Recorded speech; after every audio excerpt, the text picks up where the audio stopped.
Welcome to WealthRise Stories, where clarity meets knowledge, and knowledge becomes financial power. Hey, let me ask you something. A question that might make you stop for a second. A question that at first glance sounds crazy, maybe even downright absurd. But just imagine this. What truly connects a 19th century merchant with his thick beard-tailored vest, sitting in a worn leather chair, surrounded by piles of ledgers and handwritten contracts, with a modern tech founder who might be wearing a faded hoodie, sipping an iced coffee, running a billion-dollar startup from a laptop at some neighborhood cafe. It sounds like two completely different worlds, doesn't it? One belonged to the age of coal and steam of transcontinental trade routes and deals sealed with wax stamps. The other belongs to the age of artificial intelligence, complex algorithms, and million-dollar transactions closed with just a few clicks. We tend to assume everything has changed so drastically that business wisdom from more than 100 years ago must be outdated, just historical artifacts, with no real relevance today. That lessons from the era before smartphones, social media, and blockchain couldn't possibly apply to our hyper-digital marketplace. And honestly, I used to think the same. Until one day by accident, or maybe by fate, I stumbled upon a forgotten treasure, a massive time-worn encyclopedia titled Encyclopedia of Commerce, Accountancy, Business Administration. And in this series, we're diving into Volume 3. From the title alone, you can already sense how grand, scholarly, and yes, a little old school it feels. At first glance, it looks like something that belongs in a museum, a relic of what once was. But the more pages I turned, the more I waded through words printed carefully back in 1910, the more stunned I became. Because in this book, which feels like it should be reserved for historians, I found an invisible thread, one core principle that travels through time and across industries, connecting not only the two characters I just mentioned, but the greatest business empires of both the past and the present. It all rests inside a single line, a truth so obvious we tend to overlook it. Yet it carries the weight of gold. Let me quote it exactly as written in the book. You see, that sentence doesn't talk about technology niche markets or disruptive business models. It speaks to something far more fundamental: trust, flawless transparency, honor that doesn't waver. Sounds old-fashioned, right? But think about it. Isn't that exactly what we now call brand loyalty, customer retention, company culture, or even ESG? Aren't these the pillars guiding today's billion-dollar giants?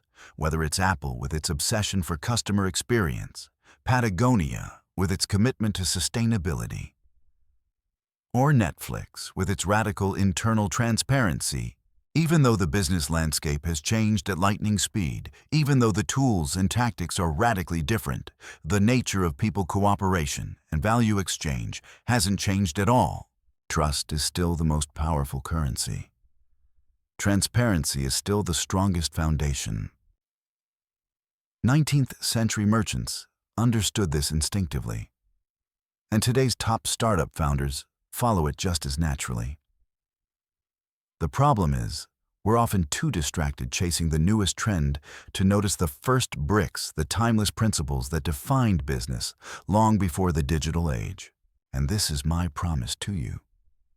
We're not just going to watch a video or listen to a book breakdown. We're going on a journey, a timeless exploration, to unearth these golden principles that were buried not because they became irrelevant, but because they were covered by the dust of time. Yet they still hold the power to shape lasting prosperity for anyone bold enough to learn and apply them. This Encyclopedia of Commerce, Accountancy, Business Administration isn't some dry textbook. It's not just a historical document. Think of it as a real treasure map, a map drawn by some of the sharpest business minds of the last century, pointing the way toward a kind of wealth measured not only in money, but in reputation, trust, and the ability to create value that endures. And that's the kind of prosperity even today's most modern business empires are desperately trying to build. So, are you ready? Let's turn the very first page of this map and uncover the forgotten secrets of history's greatest business empires. Because sometimes the answers to the future are hidden quietly in the past. If you've ever thought that business history is nothing more than a dry string of numbers or distant theories stuffed inside thick, intimidating textbooks, then today I want to invite you to see it from a completely different angle. Right in front of me, and soon to be the guiding compass for our journey, is a truly monumental creation from the past. Not just another book, but a piece of an intellectual legacy. I'm talking about Encyclopedia of Commerce Accountancy Business Administration, versus 03 of 10. Sounds academic and a bit long-winded, doesn't it? But hold on, the title alone tells you so much. Cyclopedia and encyclopedia. From the very beginning, it declares its ambition.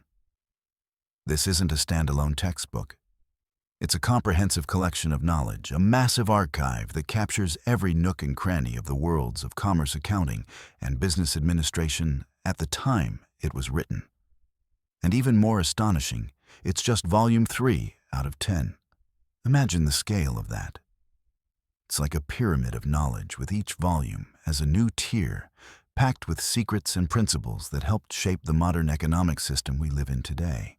You might wonder why a dusty old book like this? Why, in an age of AI, blockchain, and the metaverse, are we traveling backward through history in search of something? The answer lies in the lens I want us to set from the very beginning. I don't read it as a textbook. Absolutely not. If we sat here dissecting each sentence like a lecture, we wouldn't get very far. I read it as a journal of the minds that built the modern economy. Picture it this way.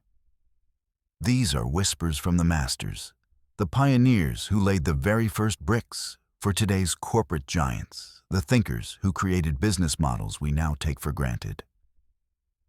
They were the architects of prosperity, the philosophers of commerce, the strategists who drafted the earliest map of the business world we've inherited. As I turn each time-worn page, I don't see rigid formulas. I see heated debates, questions about business ethics, clever solutions to problems we still struggle with today. It feels as if I've been invited into a warm, quiet room, sitting across from some of the greatest minds of the past, sipping a cup of hot tea while they share stories, hard-earned lessons, and insights carved from decades of experience. This isn't a dry lesson. It's a conversation across time.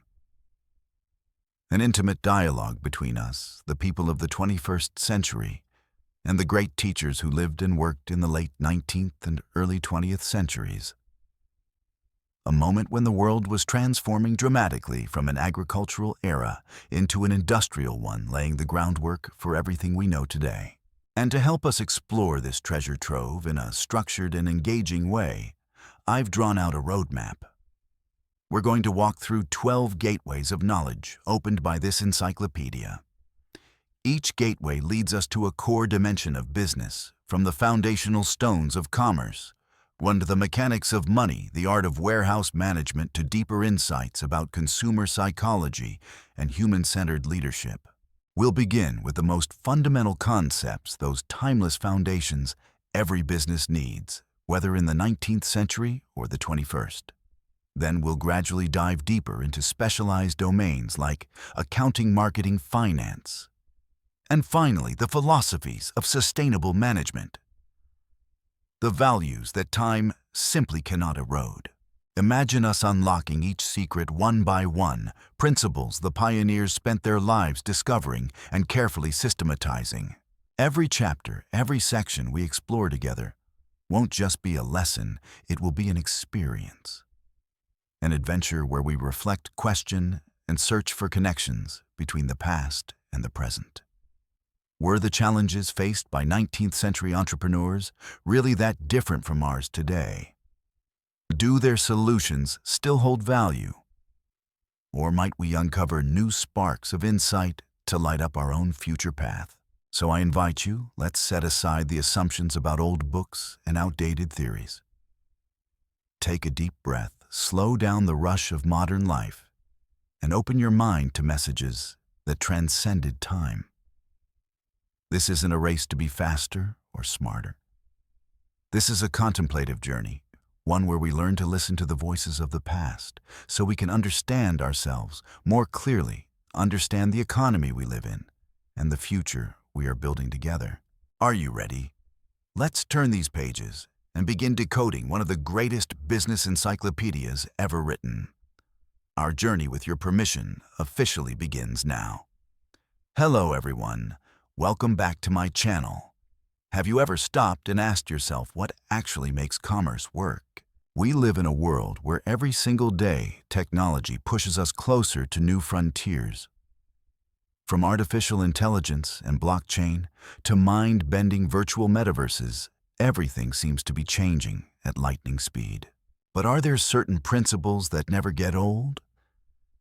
Are there truths that remain valid for hundreds, even thousands of years? Today we're going to open the time-worn pages of a classic work, the Encyclopedia of Commerce Accountancy Business Administration, ISR 03 of 10. I know, the title sounds dry and heavy, right? Small laugh. At first, I thought the same. But what really struck me is this. Even in lines written more than a century ago, we can still find hidden gems about the essence of business and commerce truths that are still incredibly relevant today.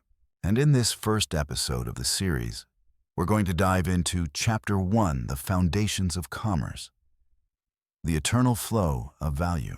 Our goal is simple and clear: to break down the core nature of commerce as the exchange of value, a principle that never changes, no matter how far technology evolves. Let's start with the most basic ideas, just as this book teaches us. At its core, commerce is about exchange. But what exactly are we exchanging? We're exchanging value. 1. Explaining value and exchange through the classical lens. So what is value? In the classical sense, value isn't just about money. It's usefulness, the ability to satisfy a need or desire. Something has value when it's wanted, when it's useful, and sometimes when it's scarce. Imagine you're hungry and you have a sandwich in your hand. At that moment, that sandwich has tremendous value to you. Or if you're thirsty and you have a glass of clean water, the glass of water holds value. It's usefulness. It's the ability to solve a problem or bring a specific benefit. And what about exchange? Exchange is the act of taking the value you have and offering it to someone else in order to receive value that they have and you need. It really is that simple. We human beings can't do everything ourselves. We need specialization.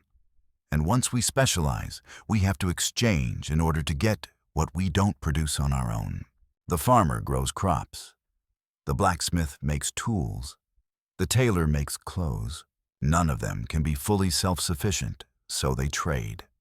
That exchange creates a chain of connections, a network of mutual dependence, but also a network that raises the quality of life for everyone involved.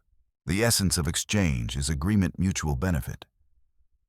I have something you need. You have something I need. We agree on a level of exchange that feels fair and beneficial for both sides. Sounds simple, right?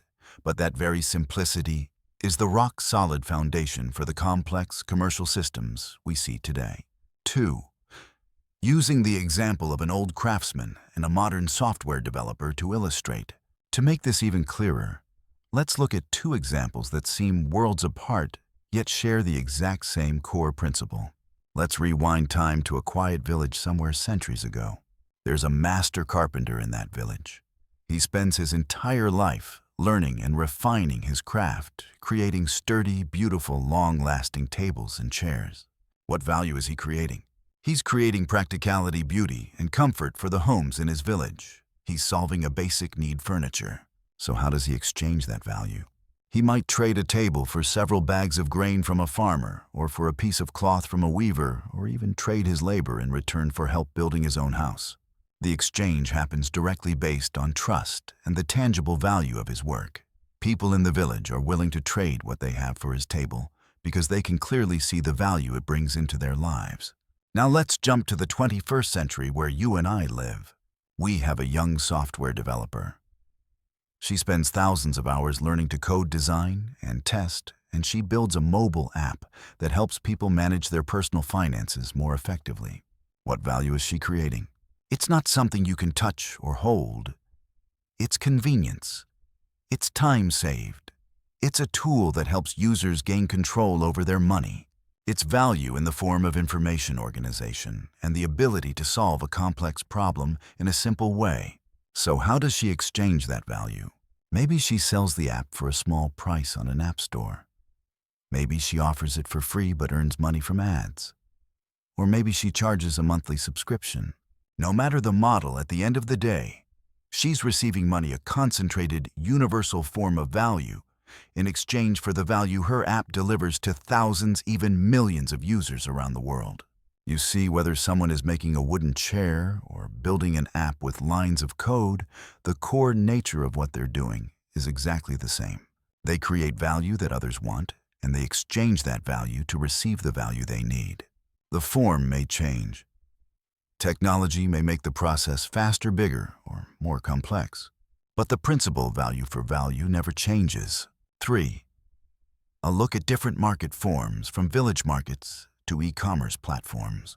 When this value exchange happens regularly and with some structure, it naturally forms what we call a market. And throughout history, markets have taken on countless forms. Let's go back to the village market of our carpenter. That's one of the most basic forms of a market. People meet face-to-face, bargain, and trade goods. The market is a physical place where supply and demand meet in a very visible way. Trust is built through repeated interactions, conversations, and long-term relationships. Value is determined through direct negotiation between buyer and seller. But what about today? Now we have massive e-commerce platforms like Amazon, Walmart's online marketplace, eBay, or Etsy. These are virtual markets with no physical borders. Buyers and sellers can be half a world apart and still complete a transaction smoothly. Transactions are handled through digital payment systems, smart algorithms match supply with demand, and rating systems help build trust. So what's different between the village market and an e-commerce platform? A lot. One is physical, the other digital.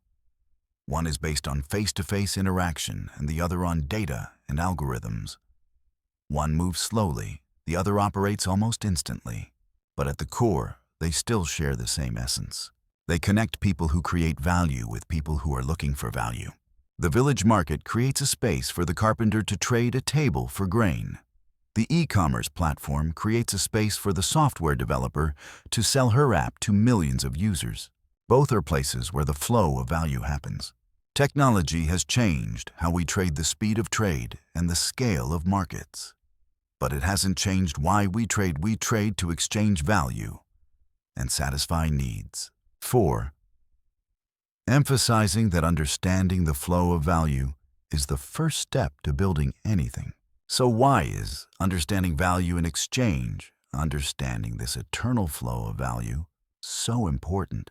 Because if you want to build anything meaningful, whether it's a small business, a big career, a product, a service, or even a relationship, understanding the flow of value is the very first and most crucial step. If you're an entrepreneur, you have to ask yourself, what value am I creating and for whom? What problem am I solving? What desire am I fulfilling? If you can't answer that clearly, your product or service will struggle to find its place in the market. If you're an employee or a working professional, you have to ask, what value do I bring to my company or to its customers? How are my time and skills creating benefits for this organization? When you understand your own value, you know how to grow, how to negotiate better, and you feel more recognized and appreciated. Even in your personal life, understanding value matters. When you help a friend, you're creating emotional value, trust, support, connection. When you spend time with your family, you're creating value in the form of bonding, love, and presence. And you receive those same kinds of value in return. This Encyclopedia of Commerce, though written long ago, lays down a solid mental framework. It doesn't just talk about dry accounting or rigid business administration. It digs deep into the core philosophy of all commercial activity, the search for creation of and exchange of value. And that's everything we've covered in Chapter 1, the foundations of commerce, the eternal flow of value. We've walked through the basic definitions of value and exchange, explored examples from the past and the present, and looked at different forms of markets. What I want you to carry with you from this chapter is a deep realization. Commerce is not just a random series of transactions. It is a continuous flow of value. It's the heartbeat of the economy. It's the backbone of human society. Technology may change the outer shell, but the inner essence remains people creating value to serve other people, and then exchanging that value. Look more closely at everything around you, the items you use, the services you rely on, even the job you're doing right now. All of it is part of this flow of value. Once you understand that flow, you'll start to see the world in a completely different way. And maybe you'll discover your own path to creating value and contributing to that flow. In the next chapter, we'll dive deeper into the key elements of a successful commercial transaction, what turns a simple idea into a value that's exchanged effectively. Don't miss it. Have you ever heard the word accounting and felt a tiny wave of sleepiness wash over you? Most of us have. In many people's minds, accounting is nothing more than endless columns of numbers on an Excel sheet, complicated regulations, or worse, tax season nightmares. It's often boxed into the realm of pure mathematics, meticulous, dry, and completely disconnected from creativity or emotion. But what if I told you that view is completely wrong? What if I told you accounting is not math, or at least not just math? What if I told you it's an art form, a language, even a symphony telling the life story of a business? Sounds crazy, right? This is exactly where we step into Chapter 2, the language of money. Why accounting is poetry. My goal in this chapter is to humanize the concept of accounting. I want to strip away the cold, rigid shell of numbers and reveal it as a living language, a kind of poetry that tells the story of a company's health, its journey, and even its quiet ambitions. So let's break the first misconception. Accounting isn't math, it's storytelling through numbers. Think about it. Math gives us formulas and equations to reach one single precise answer. Storytelling, though, it's about characters, plot lines, conflicts, growth, and transformation. Accounting is the same. Every number, every entry isn't just a numeric value, it's a word, a sentence in the novel of your business. When you buy materials, that's the opening action. When you sell a product, that's your interaction with the outside world. When you pay your employees, that's your investment in the people helping you build your dream. These aren't just expenses or revenue. They're chapters. They're conversations in the story of your business. Accounting is simply the tool that records those chapters in the most organized and logical way possible. It captures the birth of an idea, the early baby steps, the stumbles, the breakthroughs, and the hard-earned lessons. So what principles shape this language? What gives it logic and balance? This is where we talk about one of humanity's greatest financial inventions, a principle I believe carries deep philosophical weight. The double entry system. When you first hear debits and credits, they sound cryptic and complicated. But look at it differently. Double entry bookkeeping isn't just a recording method. It's a philosophical statement about balance in the universe, in life, and in business. It says every action has a corresponding result, just like the law of conservation of energy in physics or cause and effect in Eastern philosophy. When you receive something, you must give something in return. When value increases in one place, say, cash increases because you made a sale. Another value must decrease, inventory goes down, or another obligation increases, revenue is recognized, creating profit you must later account for. Picture it like this. You buy a new espresso machine for your cafe. Your cash goes down, you give up cash. But your assets go up. You now have the espresso machine. One side decreases, the other increases. That balance ensures everything matches, that every change has a partner, a reaction. It's perfect fairness in the language of money. Thanks to this principle, your financial picture always balances, always reflects every angle of your business. It's like having a shadow that records your every move. When all of these double entries come together, what do we get? We get the general ledger. Now imagine the general ledger not as a boring stack of documents, but as a diary that records every rise and fall, every emotion, every milestone in your business. A personal diary captures the important moments of your life, your first day of school, your first love, your graduation, your adventures, your joys, your heartbreaks. The general ledger does the same, but for your business. It records the day you opened your store, your first big order, your record-breaking month, the bold investments you made, and even the tough months when cash flow was tight. Each page of the ledger is a chapter. You can flip back to see when you bought new equipment, when you paid off a loan, or when a big client finally paid their invoice.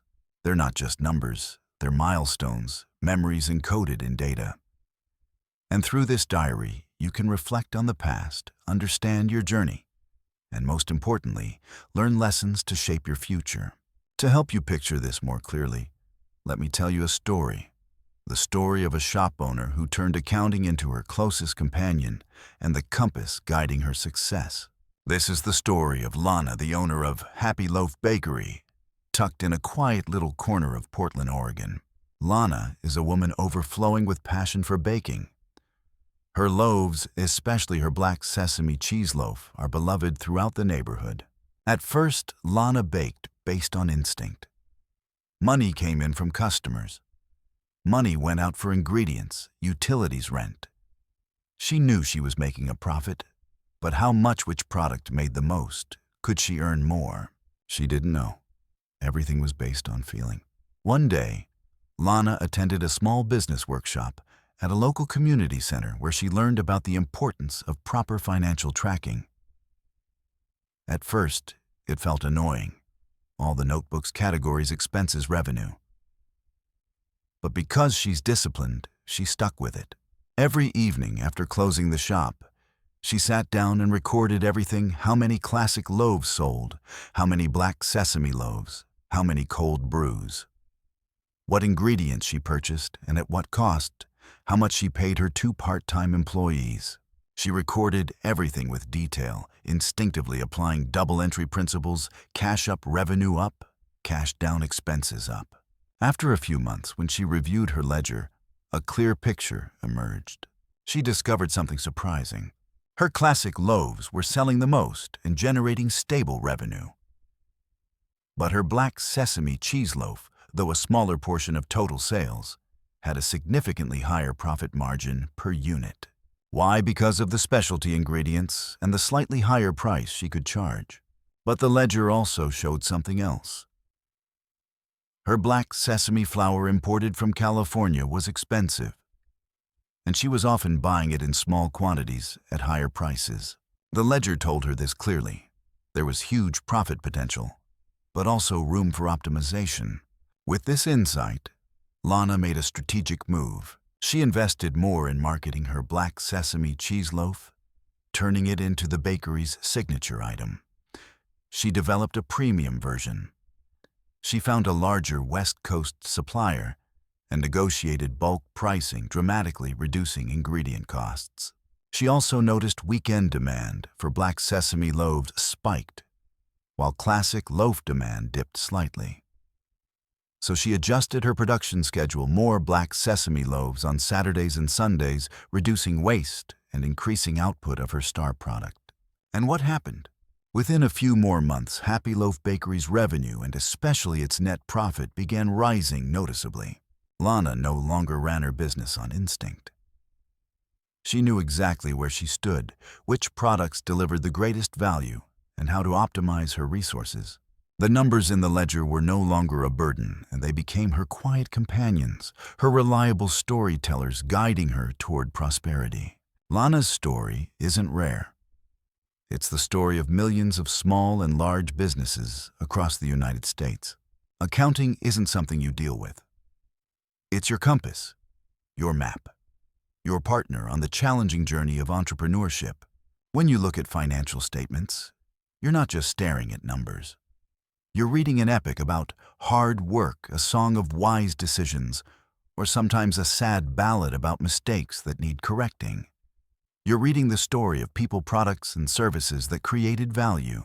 So next time you hear the word accounting, try seeing it differently. Think of it as a language, a special language used by money to tell its own story. And once you learn to listen, you'll discover a world full of lessons, opportunities, and new paths for growth. That's why, to me, accounting truly is poetry. It is the eternal poem of commerce and the entrepreneurial spirit. Thank you for joining me in Chapter 2. I hope this gave you a fresh, inspiring perspective on accounting. Don't forget to tune in for the next chapters of Exploring the Commercial Encyclopedia as we dive even deeper into the vast world of business. Welcome back, my curious friends. If in the previous chapter we laid the first bricks to understand the world of finance and accounting, then today we're going to open the door to a different picture, a unique portrait that every business carries with it. This is Chapter 3, the balance sheet, the financial portrait. Imagine this. You go to a photographer and ask them to take a portrait of you. That photo will capture what you look like at the exact moment the camera clicks your face, the clothes you're wearing, the expression you have right then. It's not a full movie of your life. It's a single moment frozen in time. That's exactly how the balance sheet works, but for a business. The balance sheet is a snapshot of a company's financial position at a specific point in time, for example, on December 31st, 2023, or March 31st, 2024. It tells us what the business owns, what it owes, and how much of it truly belongs to the owners at that moment. Sounds like a bunch of dry numbers, right? Don't worry. We're going to decode it using simple everyday images. The balance sheet is built on one basic principle, a golden equation. I want you to remember assets and just liabilities plus owner's equity. Let's break each part down. 1. Assets. What you own, your inner strength. Put simply, assets are everything you own that has value and can bring you economic benefits in the future. Think about yourself for a second. What are your assets? It could be the home you live in, the car you drive to work, the money in your savings account, or valuable items you keep. Go a bit deeper. Your assets also include your professional skills, your work experience, even your health. All of these things create value in your life, help you earn money, live and grow. For business, assets work the same way. They include things like cash in the register and in bank accounts, inventory stacked in the warehouse, machinery and equipment in the factory, buildings and land the business uses, and even intangible assets like brand value, patents, copyrights, things you can't touch but are incredibly valuable. In short, assets are all the resources a business has on hand to operate, create products and services, and generate profit. They are its potential, its strength. 2. Liabilities, promises you have to keep. If assets are what you have, then liabilities are like the promises you've made, the obligations you need to fulfill in the future. It's the money you've borrowed from others and are responsible for paying back. In your personal life, what are your liabilities? They might be your monthly mortgage payment, your credit card bill, unpaid utility bills, or money you borrowed from a friend. All of those are financial obligations you have to settle. For a business, liabilities are similar. Bank loans used to expand operations or buy equipment. Amounts owed to suppliers, bills for materials that haven't been paid yet. Unpaid wages owed to employees. Taxes payable to the government. In other words, liabilities are the funds a business has borrowed from outside to finance its activities. They are responsibilities, commitments the company has to its stakeholders. 3. Owner's equity, your true value, your core identity. And this is the heart of it, the part that reflects your true identity after you've fulfilled your obligations. Owner's equity is what's left after you take all your assets and subtract all your liabilities. Let's go back to you for a moment. If you sold everything you own, your house, car, savings, and used that money to pay off every debt, your mortgage, credit cards, etc., whatever is left over is your net worth or your equity. That's the value that truly belongs to you, free and clear. It reflects how financially independent you really are. For a business owner's equity includes the money the owners initially invested into the business, profits the business has kept over the years, instead of paying them out to shareholders. This is the portion of value that belongs to the owners themselves. It's the company's own wallet, internal funds, that don't need to be paid back to outsiders except when profits are distributed as dividends. The magic balance: assets, liabilities, plus owner's equity. Now everything connects and creates the perfect balance on the balance sheet. The golden equation: assets, muster liabilities, subbalance. Owner's equity isn't just a formula. It represents an undeniable truth. Everything the business owns. Assets must be financed from one of two sources, either borrowed money, liabilities, or the owner's own money. Owner's equity. Let's use a simple example. Buying a house worth $500,000. That $500,000 house is your asset. How did you get it? There are two ways. Option 1. You have $500,000 in cash and use it all to buy the house. Then $500,000 assets. $0 liabilities plus $500,000 your equity. Option 2. You borrow $300,000 from the bank and use $200,000 of your savings. Then $500,000 assets. $300,000 liabilities plus $200,000 your equity. See that? Either way, the total value of the asset always equals the total of liabilities plus equity. Always. That's where the name balance sheet comes from. What that balance really means. A business's financial health. So why does this balance matter so much? What does this financial portrait actually tell us? It helps us see the health of a business at a specific moment. A business whose assets are largely funded by owner's equity, their own money, is usually more solid, independent, and less risky. They're not overly dependent on borrowed money. On the other hand, a business whose assets are heavily funded by liabilities, debt may be at higher risk. If business slows down, they might struggle to pay their debts, which could lead to serious trouble, even bankruptcy. The balance sheet is not just a list of numbers. It tells a story. The story of how a business has built up its resources, assets, how it has financed those resources through debt or equity, and ultimately, how strong and independent it is financially. It helps us answer the question, how firmly is this business standing on its own 2 feet? So we've just decoded the balance sheet, one of the 3 most important financial statements. From now on, when you hear the term balance sheet, I hope you won't see it as something dry and distant, but as a clear portrait of a company's financial reality. In the next chapter, we'll move on to another equally important report, the income statement, where we'll watch the movie of how well a business has performed over a period of time. You see, finance isn't complicated when we turn it into everyday stories. Keep exploring with me. Awesome. Welcome to a world where numbers aren't dry at all, but full of drama, like a symphony of growth. I'm your host, your channel name. And today, we're diving into Chapter 4, the Profit and Loss Statement, the Symphony of Growth, from Encyclopedia of Commerce Accountancy Business Administration, Vs 03 of 10. If in the previous chapter, the balance sheet was a still image, a quick snapshot of a company's financial position at a specific moment, then the profit and loss statement, also called the income statement, is something completely different. Think of it as a vivid documentary film, an epic piece of music full of ups and downs, capturing the entire journey of how your business generates profit over a period of time, a quarter, half a year, or a full fiscal year. It doesn't just tell you where things stand right now, it tells you the story of what happened.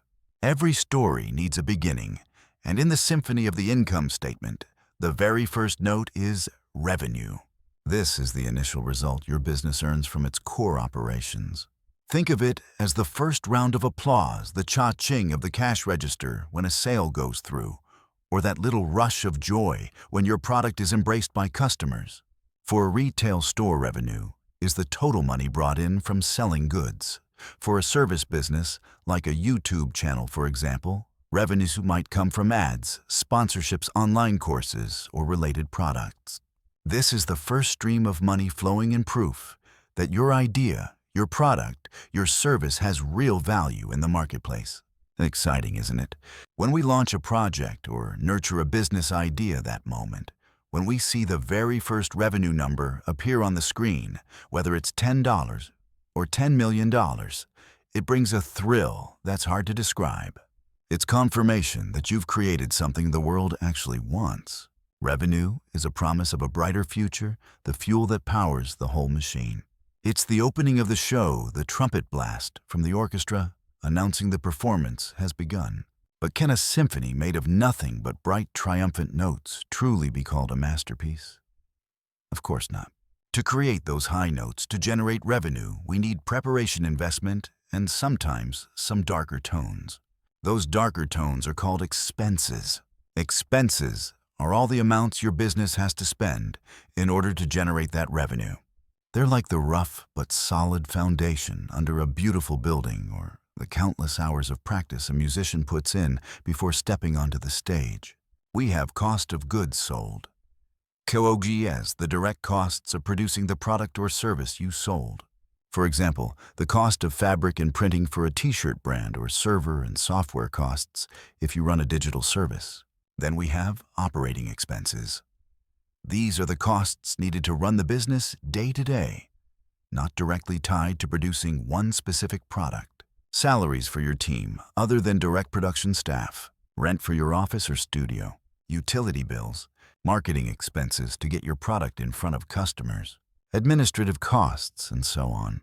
When you look at all these expenses, sometimes you'll feel a little pinch. Wow, why are there so many things to pay for? Is this investment really worth it? Those are the questions every business owner has to face. But remember, expenses are not always a bad thing. They're investments, the seeds you plant in the hope of harvesting bigger and better fruit in the future. They're the low notes, the key changes in the symphony that add depth and richness to the whole piece. Without these expenses, there would be no product to sell, no staff to serve customers, no marketing to let people know you even exist. So expenses are an essential part, the backbone of business operations. They demand smart management, careful evaluation, and constant refinement so that every dollar spent brings back the highest possible value. And then, after all those ups and downs, after the bright notes of revenue and the deeper tones of expenses, our symphony reaches its climax, the most important part: profit. Profit is the leftover when you subtract all expenses from revenue. It's not just a random number. It's the roar of applause, the audience's standing ovation, the recognition of all the effort, sacrifices, and strategies your business has put in. This is the ultimate goal of every business activity. It's why we sweat, grind, and push ourselves to build and grow something real. In the income statement, you'll usually see several types of profit. 1. Gross profit. This is revenue minus cost of goods sold, COGS.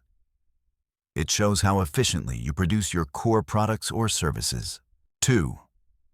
Operating profit. This is gross profit minus operating expenses, salaries, rent, marketing, etc. It tells you whether your core operations are actually profitable before interest and taxes. 3. Net profit. This is the final number, the money left, after all expenses are deducted, including interest and taxes. Net profit is the final score of the symphony, the amount your business truly earned in that period. It's the result of everything: sales, volume, pricing, cost of production, selling expenses, admin expenses, interest, and taxes. When net profit is positive, that's a powerful victory theme. It means your business is creating value, growing, and capable of reinvesting and expanding. If that number is negative, we call it a loss, a jarring note, an unsettling silence in the symphony, signaling that it's time to reconsider the strategy and how things are being run. Profit isn't just cash in your pocket. It's fuel for growth, a resource for innovation, and the ability to create even more value for your customers and for society. It's that feeling of deep satisfaction when you look at the numbers and see your hard work paying off. But is profit alone enough to decide whether the concert was truly successful? Or do we also need to look at how it was performed, the efficiency of each musician, the skill of the conductor? That's where profit margin comes in. Profit margin doesn't just tell you how much money you made, it tells you how efficiently you made it. It's usually expressed as a percentage profit, or revenue, X 100%. Let's go back to our conductor analogy. One company might have net profit of $10 million, but if its revenue is $1 billion, its net profit margin is only 1%, $1,000. That means it had to operate a massive, expensive machine just to end up with that $10 million. Meanwhile, another company might have revenue of $200 million and the same net profit of $10 million, giving it a net margin of 5% out of 200. Clearly, the second conductor is running their orchestra far more efficiently. Profit margin is the measure of the conductor's skill, the subtlety in every beat of the symphony. It reflects a company's ability to control costs, set prices wisely, and optimize operations. A high gross margin shows you're managing production costs and pricing well. A high operating margin shows you're running day-to-day operations efficiently. A high net margin shows the business is truly strong financially and able to keep a healthy share of its revenue as final profit. Understanding profit margins helps us compare performance between companies in the same industry or compare a company's own performance across different time periods. A declining margin can be a warning sign that it's time to rethink pricing, cut unnecessary costs, or improve internal processes. It's like a conductor realizing one instrument is slightly out of tune and needs adjustment fast. As you can see, the profit and loss statement isn't just a bunch of lifeless numbers. It's the story of a business's life, told in the language of finance. It's a dramatic symphony that starts with the hopeful notes of revenue, passes through the challenging low tones of expenses, and reaches its climax in profit. And profit margin gives us a deeper look at the conductor's talent, how well the whole symphony is arranged and performed. When you understand the income statement, you're learning to feel the heartbeat of your business. You'll know whether you're on the right track or need to pivot, where to tighten up and where to double down. It's an essential tool for making smart decisions, helping your business not just survive, but truly grow and prosper over time. I hope that through this symphony you've gained a deeper appreciation for how important and how fascinating the income statement really is. Don't hesitate to dig deeper, because this is one of the keys to becoming a thoughtful manager and a savvy investor. I'll see you in the next chapter, where we'll explore another equally important financial report, the cash flow statement, the lifeblood of a business. Don't forget to like, share, and subscribe so you don't miss any valuable content. Thank you for watching, and see you next time. Now we're going to continue our journey through the treasure trove of wisdom, Encyclopedia of Commerce, Accountancy, Business Administration, Verb 03 of 10. An old, heavy volume that looks ancient on the outside but hides timeless gems inside. I truly believe that no matter how much the world changes, its core lessons still hold their value today. And the chapter we're going to unpack together is titled Chapter 5, The Art of Management. Leading people, not just managing work. Right from the title, we can feel a very clear emphasis on one thing: people. Not machines, not processes. People. The goal of this chapter is to explore timeless principles of managing humans centered on trust, inspiration, and how we truly lead the people who walk alongside us. 1. From manager to leader, a critical shift. Even in pages written nearly a century ago, the authors recognized a core truth that many organizations today are still struggling to fully understand: the difference between a manager and a leader.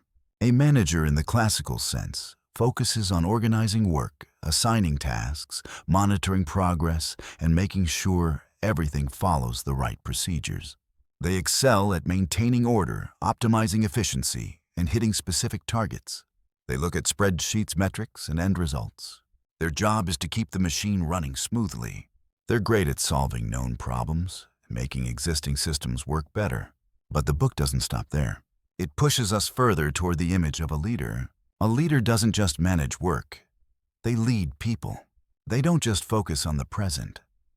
They paint a vision of the future. They don't just give orders. They inspire. They don't just supervise. They trust and empower. In short, a manager is like a highly skilled conductor who follows the score perfectly, making sure every note is played as written to create a flawless performance. A leader. They're the one who wrote the score, or at least reimagined it. And more importantly, they breathe life into each musician, helping each person find their own melody within the shared symphony. They don't just want the piece played correctly, they want it to move people. I'm willing to bet that in your own career, you've met both types. Who is the one that made you want to give your best to go further than you thought you could? It probably wasn't the person who only knew how to control and demand. 2. Clear delegation without killing autonomy. The encyclopedia also dedicates a significant section to the importance of delegating work. Sounds basic, right? But in reality, it's anything but simple. Clear delegation, who does what, where responsibilities begin and end, what the goals are, is the foundation of effective operations. It helps avoid overlap, conflict, and wasted resources. Everyone knows their role in the bigger picture. However, what makes this book special is the way it emphasizes that clarity must go hand in hand with autonomy. That's the key to turning managing work into leading people. Empowering autonomy doesn't mean abandoning people to figure things out alone. It means that once a task has been clearly assigned with expectations and goals defined, the leader trusts the team's ability to figure out the best way to get it done. It means creating space for creativity, allowing experimentation, letting people learn from mistakes within reasonable limits, of course, and giving them a sense of ownership over their work. Think about how you'd feel if your boss not only gave you a task, but also said, "I trust your judgment. Do it the way you think is most effective to hit this goal. If anything comes up, I'm here to support you." Versus, "You have to do it exactly like this. Step 1 is A, step 2 is B, and send me a report every 2 hours." When people are trusted and empowered, they don't just work with their hands. They work with their minds and their hearts. They feel valued, responsible. And as a result, their engagement and motivation rise to a whole new level. 3. The workplace, disciplined but deeply human. One of the biggest challenges in management is building a work environment that is both disciplined and humane. The encyclopedia recognized long ago that these two are not opposites, they belong together. Discipline is necessary. It creates structure, rules, fairness, and efficiency. A workplace without discipline quickly falls into chaos, unprofessional behavior, and low productivity. Discipline helps everyone understand boundaries, responsibilities, and expectations. It's like the solid rails that keep a train moving in the right direction at the right speed. But if discipline lacks humanity, it turns into chains. It creates an atmosphere of fear, pressure, and coldness. In a place where people are treated like machines, where only performance matters and emotions, growth, or personal struggles are ignored, it's almost impossible to keep great people or unlock their full potential. So how do we balance the two? The book suggests that discipline must be rooted in respect and understanding. Rules should be clear, fair, and applied consistently. But there must also be flexibility when it truly matters. Leaders need to care about their team's mental health, career growth, and personal lives. They should create opportunities for people to learn, grow, and feel supported. Think of a family. You need rules and boundaries, discipline to maintain respect and order. But what makes a family a place of warmth and growth is love, empathy, and forgiveness, humanity. An organization is no different. 4. The captain and the storm trust as the invisible anchor. To wrap up this section, I want to share a story, a vivid illustration of everything we've talked about, one that came to mind as I read these pages. Picture a large ship cutting through the Pacific Ocean. The water is a deep, endless blue. The wind is strong but clean, and the sun is glowing like a summer morning off the California coast. On deck stands a seasoned captain with steady eyes and a warm smile. He's not the kind of person who yells curses or micromanages every move of the crew. Instead, he has absolute trust in each member from the helmsman to the cook. He's spent time training them, learning their strengths and weaknesses, and he assigns roles with unwavering confidence. Suddenly, the sky darkens to a deep gray like a Gulf Coast storm rolling in. In the distance, a massive storm is forming. Thunder cracks across the sky, and waves as tall as a 3-story building begin to slam against the hull. The ship lurches violently. Chaos threatens to take over. Fear flickers in the eyes of some younger crew members. In that moment, the captain doesn't panic. He doesn't start barking frantic orders for every tiny action. Instead, he stands firm on deck, his voice low but powerful, calm, clear, and decisive. He calls out only the critical commands, one by one. His eyes meet those of each crew member, sending a powerful message. We're going to get through this. I believe in you. And amazingly, not a single sailor collapses into fear or confusion. Everyone instinctively knows what they need to do. One tightens the wheel. Another secures the lines. Another reinforces the cargo. They aren't acting out of fear of punishment. They're acting because they trust their captain, and they know he trusts them. That trust is like an invisible rope that ties everyone together, transforming fear into resolve. After hours of battling towering waves and roaring winds, the first light of dawn pushes through the clouds on the horizon. The storm has passed. The ship is still afloat, scarred in places maybe, but every crew member is safe. The captain didn't just manage the ship. He led the people on that ship. He didn't just operate a machine. He awakened courage, willpower, and teamwork in each sailor's heart. That is the art of leading people, guiding a team, not just managing tasks. And that's it, my friends. From a book written nearly a century ago, we've pulled out leadership lessons that I truly believe are not just still valid, but more necessary than ever in today's constantly changing world. We've learned that we should strive to become leaders, not just managers. We should trust and empower our teams once roles and expectations are clearly defined. And we should build a work environment where discipline walks hand in hand with humanity. At the core, it's always about people. When we invest in people, believe in them, and inspire them, we don't just get better performance. We build strong teams capable of weathering any storm the market or life throws at them. What do you think about these principles? Have you ever experienced something like this in your work or life? Share your thoughts and stories in the comments below. And don't forget to hit like, share this video if you found it helpful, and subscribe to the channel so you don't miss the next living pages we explore together. Welcome back to the channel where we dive into timeless business wisdom from the Encyclopedia of Commerce, Accountancy, Business Administration. Today we're going deeper into Chapter 6, Business Organization, the engine that keeps everything running. Just hearing that title already sounds pretty cool, right? It makes me think of something complex yet powerful, built to last. When we talk about business, we usually think about products, revenue, and profit, but very few people spend time thinking about the backbone, the framework that makes all of that possible, the organization itself. And in this encyclopedia, the authors use a very vivid and insightful metaphor. They compare a business to a mechanical engine. Every department, every gear has its own function, but they all have to work together in sync like a perfectly programmed symphony. If not, that engine quickly turns into a noisy pile of scrap metal. So what are the basic gears that make up this business engine? Let's break them down one by one at a one. Introducing the core departments, the main gears of the engine. In any business, big or small, there are certain core functions. The encyclopedia points out a few essentials, the ones I like to call the main gears that keep the engine alive. Production, the heart of the engine.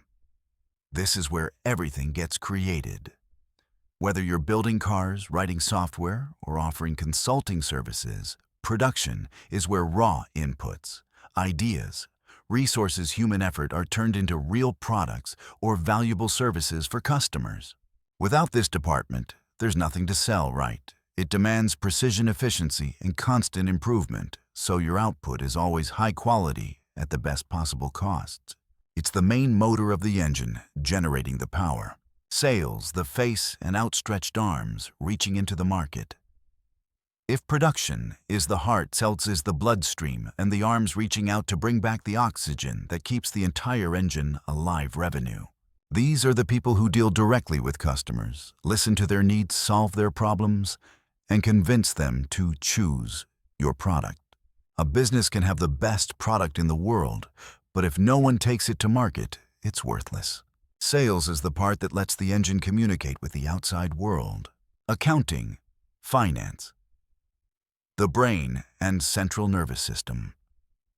This might be the least sexy department for most people, but it's one of the most important gears, arguably the brain of the engine. Every dollar in and out, every number about profit, cost, assets, and debt is recorded, analyzed, and reported by accounting. They tell us whether the engine is healthy or sick, whether it's generating value or just burning cash. Data from accounting is the foundation of every strategic decision: where to invest, where to cut costs, whether to expand into a new market, and more. Without them, the engine is running blind. Human resources, HR. The lubricant and the most crucial fuel source. People are the most valuable asset of any organization. HR is the department that finds, develops, and retains the highest quality gears for your engine. They don't just handle payroll and benefits. They build company culture, resolve internal conflicts, and make sure people feel valued and motivated to contribute. If people are, the fuel. HR is the system that delivers that fuel and keeps the internal motors running smoothly. Even the most perfectly designed engine needs skilled, happy operators to perform at its best. 2. The watch metaphor. Why every gear matters. To really visualize this coordination, let's think about a mechanical watch, not a digital smartwatch, but a traditional mechanical timepiece with hundreds of tiny gears, springs, pins, and axles. What's more beautiful and intricate than a finely crafted mechanical watch where every tiny movement is calculated down to the millisecond? Each gear in that watch, no matter how small, has an irreplaceable role. Now imagine just one tiny gear gets stuck or a tooth breaks off. What happens? The entire watch, no matter how gorgeous or expensive, stops working. It becomes useless. Your business works the same way. Every department and every person within it is like a gear in that watch. Production can't keep running if sales isn't bringing in orders. Sales depends on production to deliver quality products on time. Accounting needs data from both to record and analyze performance. HR has to make sure there are enough capable people to keep all of these gears turning. If one part slips out of sync or doesn't do its job properly, the entire engine feels the impact. This gave me a whole new appreciation for how interdependent everything is inside an organization. There are no lone heroes here. Every success is the result of teamwork. 3. The flow of information and commands. Energy and control signals. So how do all these gears know when to turn, how fast to turn, and in which direction to keep the watch running on time? That's where the flow of information and commands comes in. We can think of it as electrical signals running through a circuit or oil flowing into every little gap in the engine. The flow of information. This is the lifeblood of the engine. Information needs to flow clearly, accurately, and on time. Bottom-up reports and feedback from frontline employees about the market, the product, and challenges in daily work. This is how leadership feels the real pulse of the engine. Top-down directions. Strategies and goals from leadership. This is the programming that tells the engine where it's supposed to go and what it's supposed to do. Side-to-side coordination and information sharing between departments.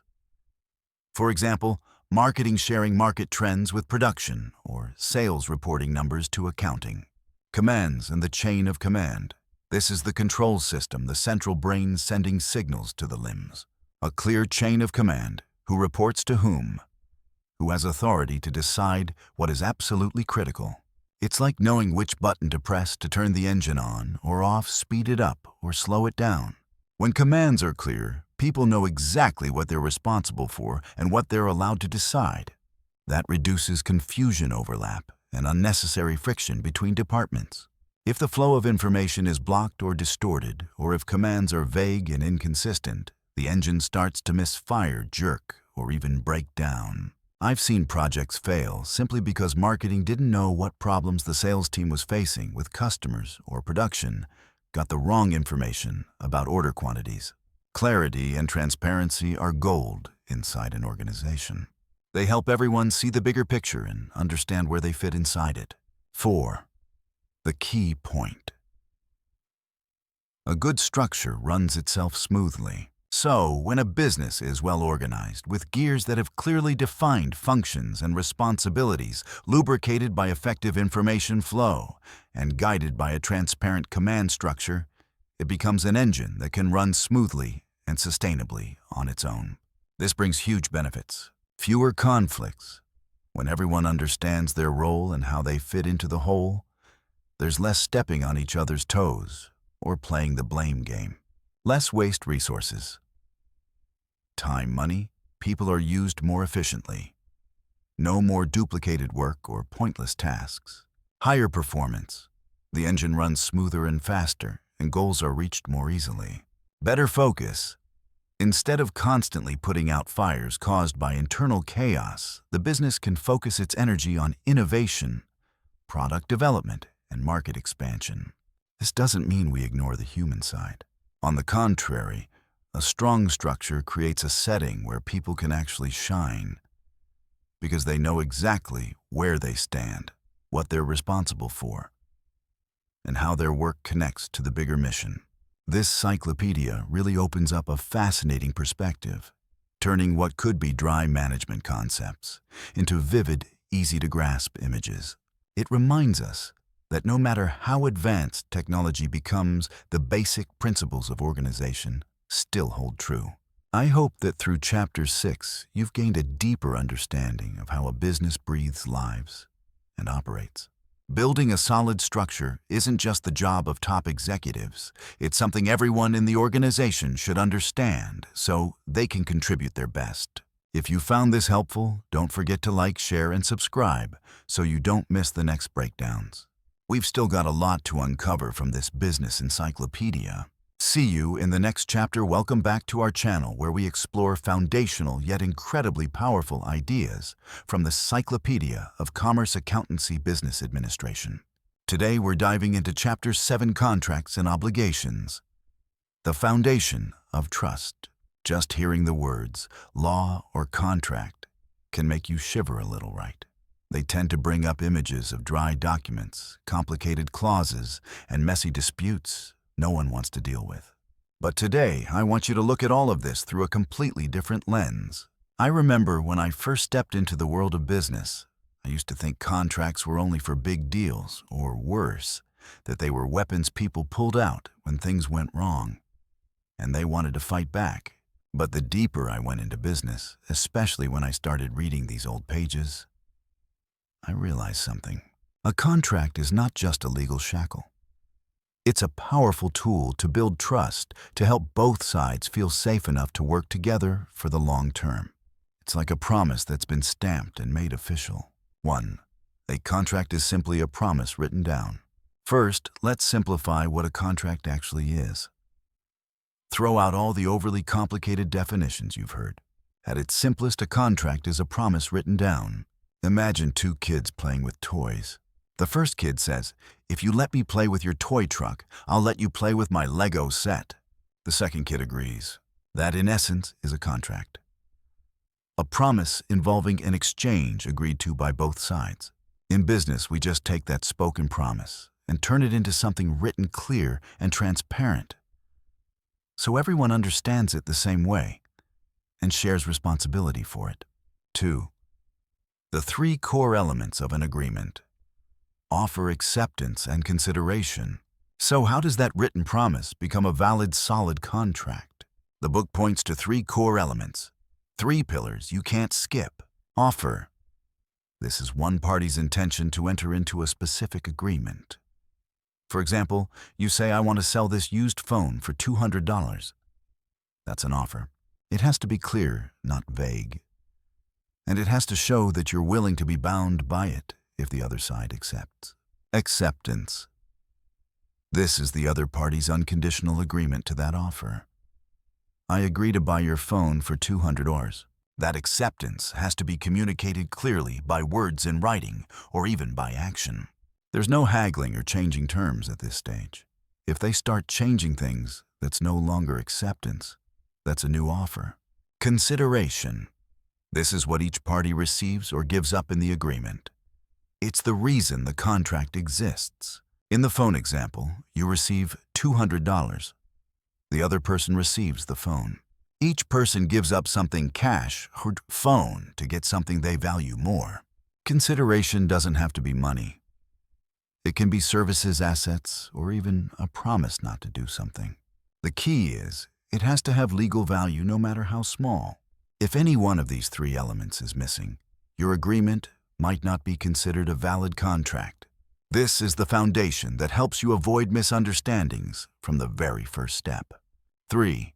A good contract prevents problems. It's not just there to fight over. And here's what I really want you to remember. A good contract isn't a weapon you pull out to sue someone. It's a shield, a form of insurance that helps prevent problems before they happen. It's not about catching people doing something wrong. It's about creating a clear path, a safe track for everyone involved. Think of it this way. When you start a business relationship, of course, you hope everything will go smoothly. But life doesn't always go according to plan. There will be misunderstandings, sudden shifts in the market, unexpected personal issues, and more. A clear, detailed contract plans for these scenarios ahead of time. It spells out each side's responsibilities in specific situations, timelines, payment terms, and how problems will be handled if a dispute arises. Once everything has been discussed and written down in a transparent way from the beginning, you feel a lot more at peace when you start working together. You know what you're supposed to do. You know what your partner is supposed to do. And if something goes wrong, you already have a roadmap for resolving it. That reduces stress. It saves time and energy you would otherwise waste arguing about who said what or who promised what. That's how a contract builds trust. I trust that you'll do your part, because together, we already mapped it out clearly. 4. The story of two merchants and a decades-long relationship built on clarity. To make this more real, let me share a story with you, a vivid example of the power of clarity in contracts inspired by the spirit of this book. Let's say Mr. An is a supplier of raw materials, and Ms. Bin owns a handcrafted ceramics studio. In the early days, their business was small, just a few tons of clay each month. But from the very beginning, they had one golden rule: absolute clarity. They didn't use thick, intimidating contracts full of legal jargon. But every time they did business, Mr. An would send Ms. Bin a detailed email, the quantity, quality, price, delivery time, and even what would happen if the clay didn't meet the agreed standard or was delivered late. Ms. Bin would carefully read it, confirm by email, and sometimes add specific requests about moisture levels or texture. Both of them kept these emails as proof of their agreement. Whenever a larger project or longer-term commitment came up, they would sit down together and write everything out. How long the price would stay fixed, minimum quantities, priority on supply, and especially how they'd handle any problems. These weren't drafted by an army of lawyers, just working notes, simple agreements, signed by both of them, sometimes with a witness. They never left things in a vague, "I thought you meant this," or "I assumed that." That relationship lasted for decades. There was a time when a special batch of clay was delayed because of a natural disaster. But thanks to their contract, or rather their clear commitments, which already included a clause about force majeure and a daily compensation fee if the delay was the supplier's fault, no argument broke out. Mr. An proactively informed Ms. Bin. She accepted the situation and received the agreed compensation. Trust wasn't lost, it actually grew stronger. In the end, they weren't just business partners. They became friends, two people who could trust each other's word and commitments completely. Mr. An could confidently expand his supply operations, knowing that Ms. Bin would honor her volume commitments. Ms. Bin didn't worry about running out of materials because she knew Mr. An would always prioritize her and protect quality. The contract, or more precisely the clarity of their commitments, became the strongest foundation for their trust, helping them grow together and weather every challenge over the years. So as you can see, a contract isn't a set of chains. It's a pair of wings. It frees us from the fear of ambiguity, from hidden misunderstandings waiting to explode later. It lets us focus on creating value, on building relationships, instead of constantly worrying about future conflicts. Whenever you enter into any deal, big or small, think about this. You're building a bridge of trust. The clear, transparent terms in your contract are the pillars holding that bridge up. Make your contracts your ally, a tool that gives you peace of mind, helps you trust your partners more, and allows you both to go further together on your business journey. Welcome back to our channel, where we explore foundational, timeless ideas about business and finance through the lens of classic books. Today we're diving into a topic that all of us have heard about, thought about, and probably experienced firsthand, but don't always fully understand at its core. That topic is credit and borrowing. We're in Chapter 8, Credit and Borrowing. The Leverage of Growth, from Encyclopedia of Commerce Accountancy, Business Administration, 003 of 10. The title sounds a bit academic, right? But trust me, this is one of the most important chapters because it clarifies the double-edged nature of credit and debt. It can be an incredibly powerful tool for explosive growth, but it can also turn into a very dangerous weapon if we don't manage it carefully. Let's start by unpacking some words. Point 1. Credit. Trust is the foundation. When you hear the word credit, what comes to mind? Credit cards, bank loans, maybe a friend who trusted you enough to lend you money. All of that is correct. But the root of the English word credit actually comes from a beautiful Latin verb, credere, which means to believe, to trust. That's pretty profound, isn't it? The entire financial and economic system we live in, from the smallest transactions to multi-billion-dollar deals, is built on a foundation of trust. When a bank lends you money to buy a house, it is trusting that you'll pay it back on time. When a supplier lets you pay later for inventory, they are trusting that you'll settle the bill as agreed.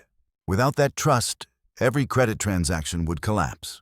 It's just like you and me sitting here having this conversation. You trust that I'll bring you something valuable, and I trust that you'll stick around and listen. Trust is the glue of every relationship, including financial ones. Point 2. Good debt versus bad debt, a very thin line. So when trust turns into borrowing and becomes debt, how do we know which path is the right one? The book and real-world experience makes it clear not all debt is bad. In fact, there's a crucial difference between good debt and bad debt. So what is good debt? Good debt is borrowing you use to invest in assets that have the potential to grow in value in the future or to increase your earning power. For example, a mortgage on a home you plan to live in long-term. Real estate often appreciates over time, and you're not paying rent anymore. A business loan to expand operations, buy new equipment, or upgrade technology, helping you increase output and profit. A student loan or training loan that allows you to gain skills or qualifications that can significantly boost your future income. Using reasonable leverage to invest in solid long-term assets, if you truly understand what you're doing and have a strategy. In short, good debt is when the borrowed money is used to plant seeds to create something that will be worth more than the original debt. On the other hand, what is bad debt?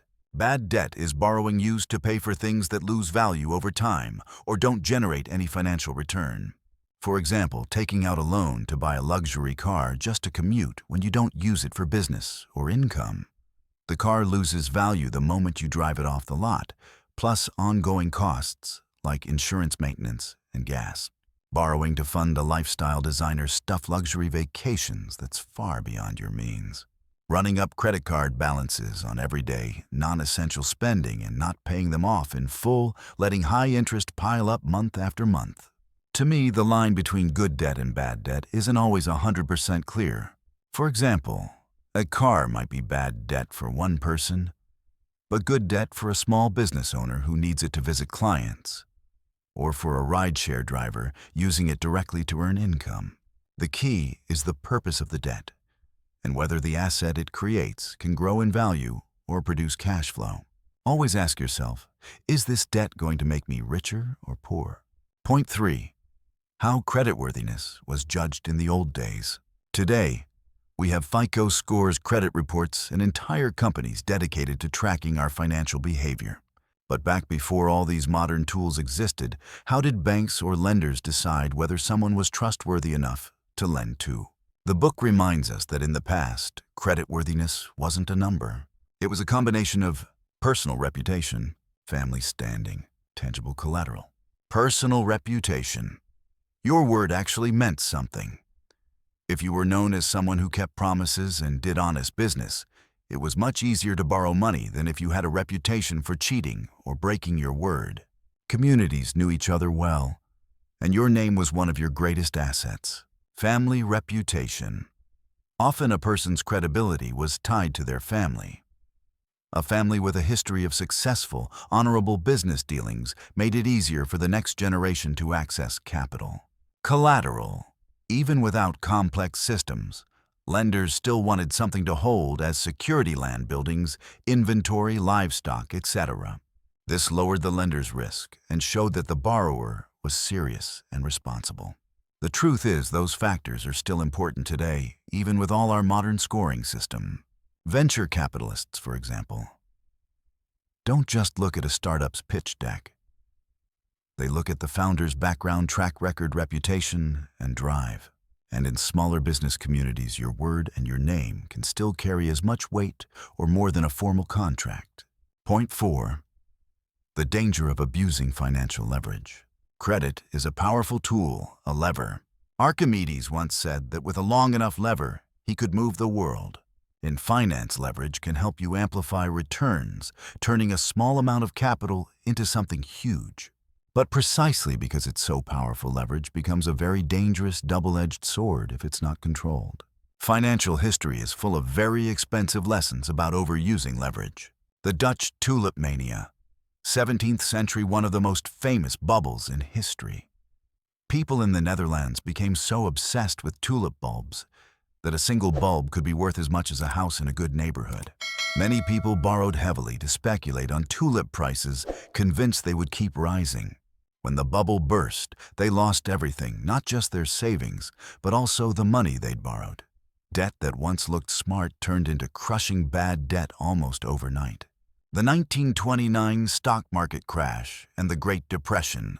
Before 1929, countless investors were buying stocks on margin, putting down only a small percentage of the price and borrowing the rest.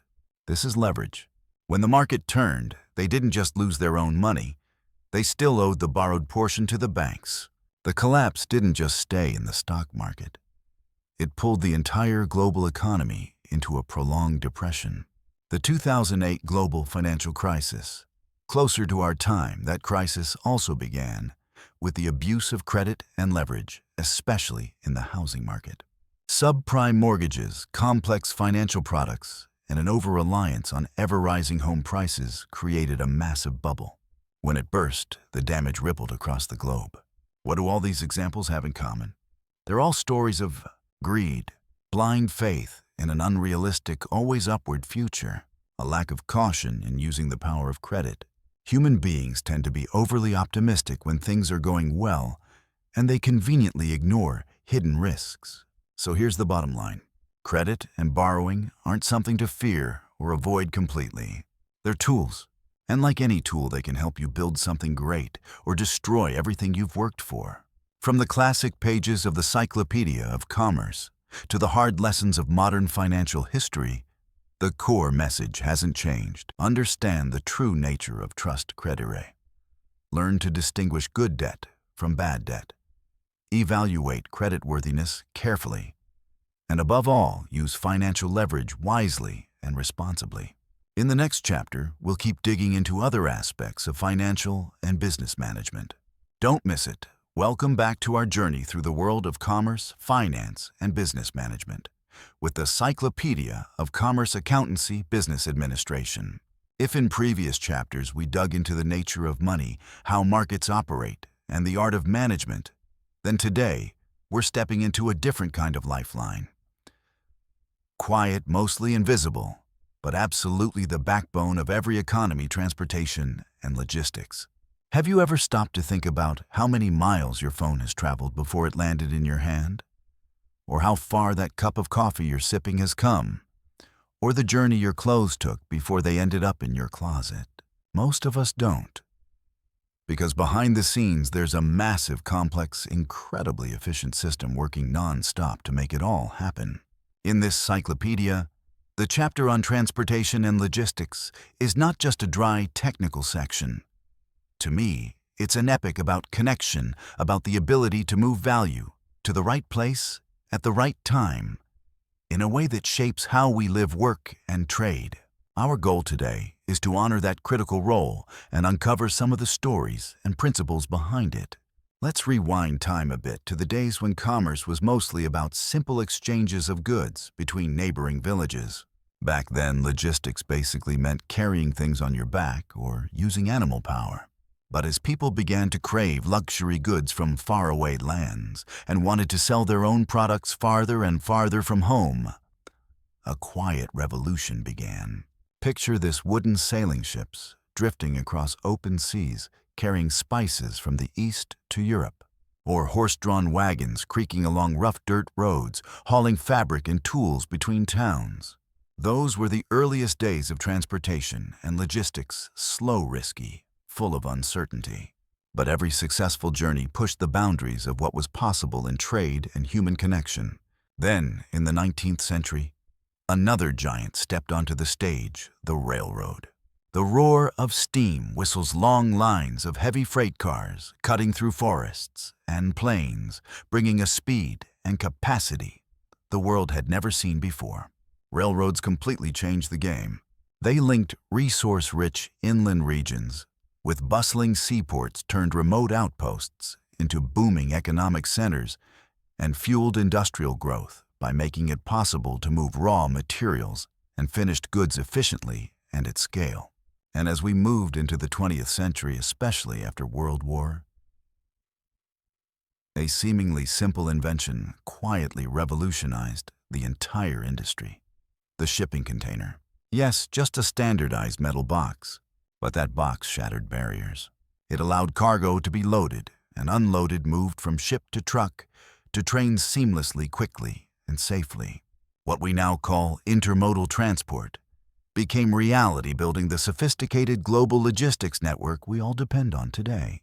From primitive sailing ships to modern container systems, this journey is proof of humanity's relentless drive to connect and exchange. When we talk about transportation, we can't ignore some fundamental but incredibly important concepts the encyclopedia highlights. First up, transportation cost. Sounds obvious, but it's much more than just fuel or a ticket price. Transportation cost includes a whole list of factors: wages for drivers and crew, tolls and port fees, vehicle maintenance, insurance, and even the administrative cost of paperwork and customs procedures. Understanding these components helps businesses optimize their supply chains and choose the most suitable mode of transport.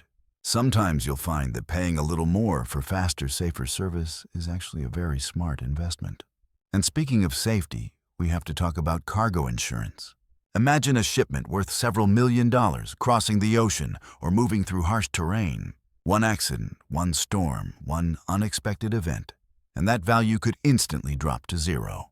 Cargo insurance isn't just an extra fee. It's a financial shield that protects a business's assets from unpredictable risks during transit. It provides peace of mind, allowing companies to be bolder in expanding into new markets and engaging in global trade. It's a clear example of how in business, risk management always walks hand in hand with value creation. Now let's talk about how crucial speed and reliability are in transportation. In today's business world, especially with the rise of global just-in-time supply chains, speed isn't just a competitive advantage. It can literally determine whether a deal succeeds or fails. Imagine a smartphone manufacturer. If a shipment of critical components is delayed by just a few days, an entire production line might have to shut down, leading to millions of dollars in losses, missed market opportunities, and frustrated customers. Or think about the pharmaceutical industry, where delivering vaccines or life-saving drugs to the right place at the right time can be the difference between life and death. Reliability matters just as much. A logistics partner that promises delivery on Tuesday and actually delivers on Tuesday builds trust and helps businesses plan accurately. On the other hand, late shipments, poor communication, and unresolved issues can damage reputations, destroy partnerships, and permanently drive customers away. Speed and reliability in transportation are like the blood pressure of the economy. When it's steady, everything flows smoothly. But if it becomes unstable, the entire system can be thrown off balance. In today's ultra-competitive markets, companies that can optimize transportation and logistics to guarantee speed and reliability gain a massive edge. They earn customer trust, strengthen partnerships, and position themselves to win. To truly appreciate the timeless power of logistics, we can't skip one of history's greatest examples, a story that's practically legendary: the Silk Road. Let's go back thousands of years to a world without GPS, without container ships, without the internet. And yet, a massive trading network already existed, stretching thousands of miles from Chang'an in China across Central Asia and Persia all the way to Europe. The Silk Road wasn't just a route, it was an ancient logistics marvel. Along this route, caravans of camels and horses carried shimmering silk from China-rich spices from India, precious stones from Persia, and exquisite handcrafted goods from the West. Moving goods through scorching deserts, treacherous mountain ranges, and territories controlled by different tribes and cultures was no easy task. Merchants faced bandits, sandstorms, water shortages, and language and cultural barriers at every stage. And yet they made it work. They built caravanserais, way stations along the route where caravans could rest, trade, and resupply. They developed security arrangements, early forms of payment systems, and even shared trade languages to bridge cultural gaps. The Silk Road didn't just move goods. It moved knowledge, ideas, culture, and religion.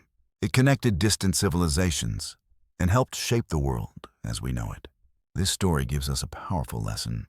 No matter how much technology changes, the core principles of logistics remain the same.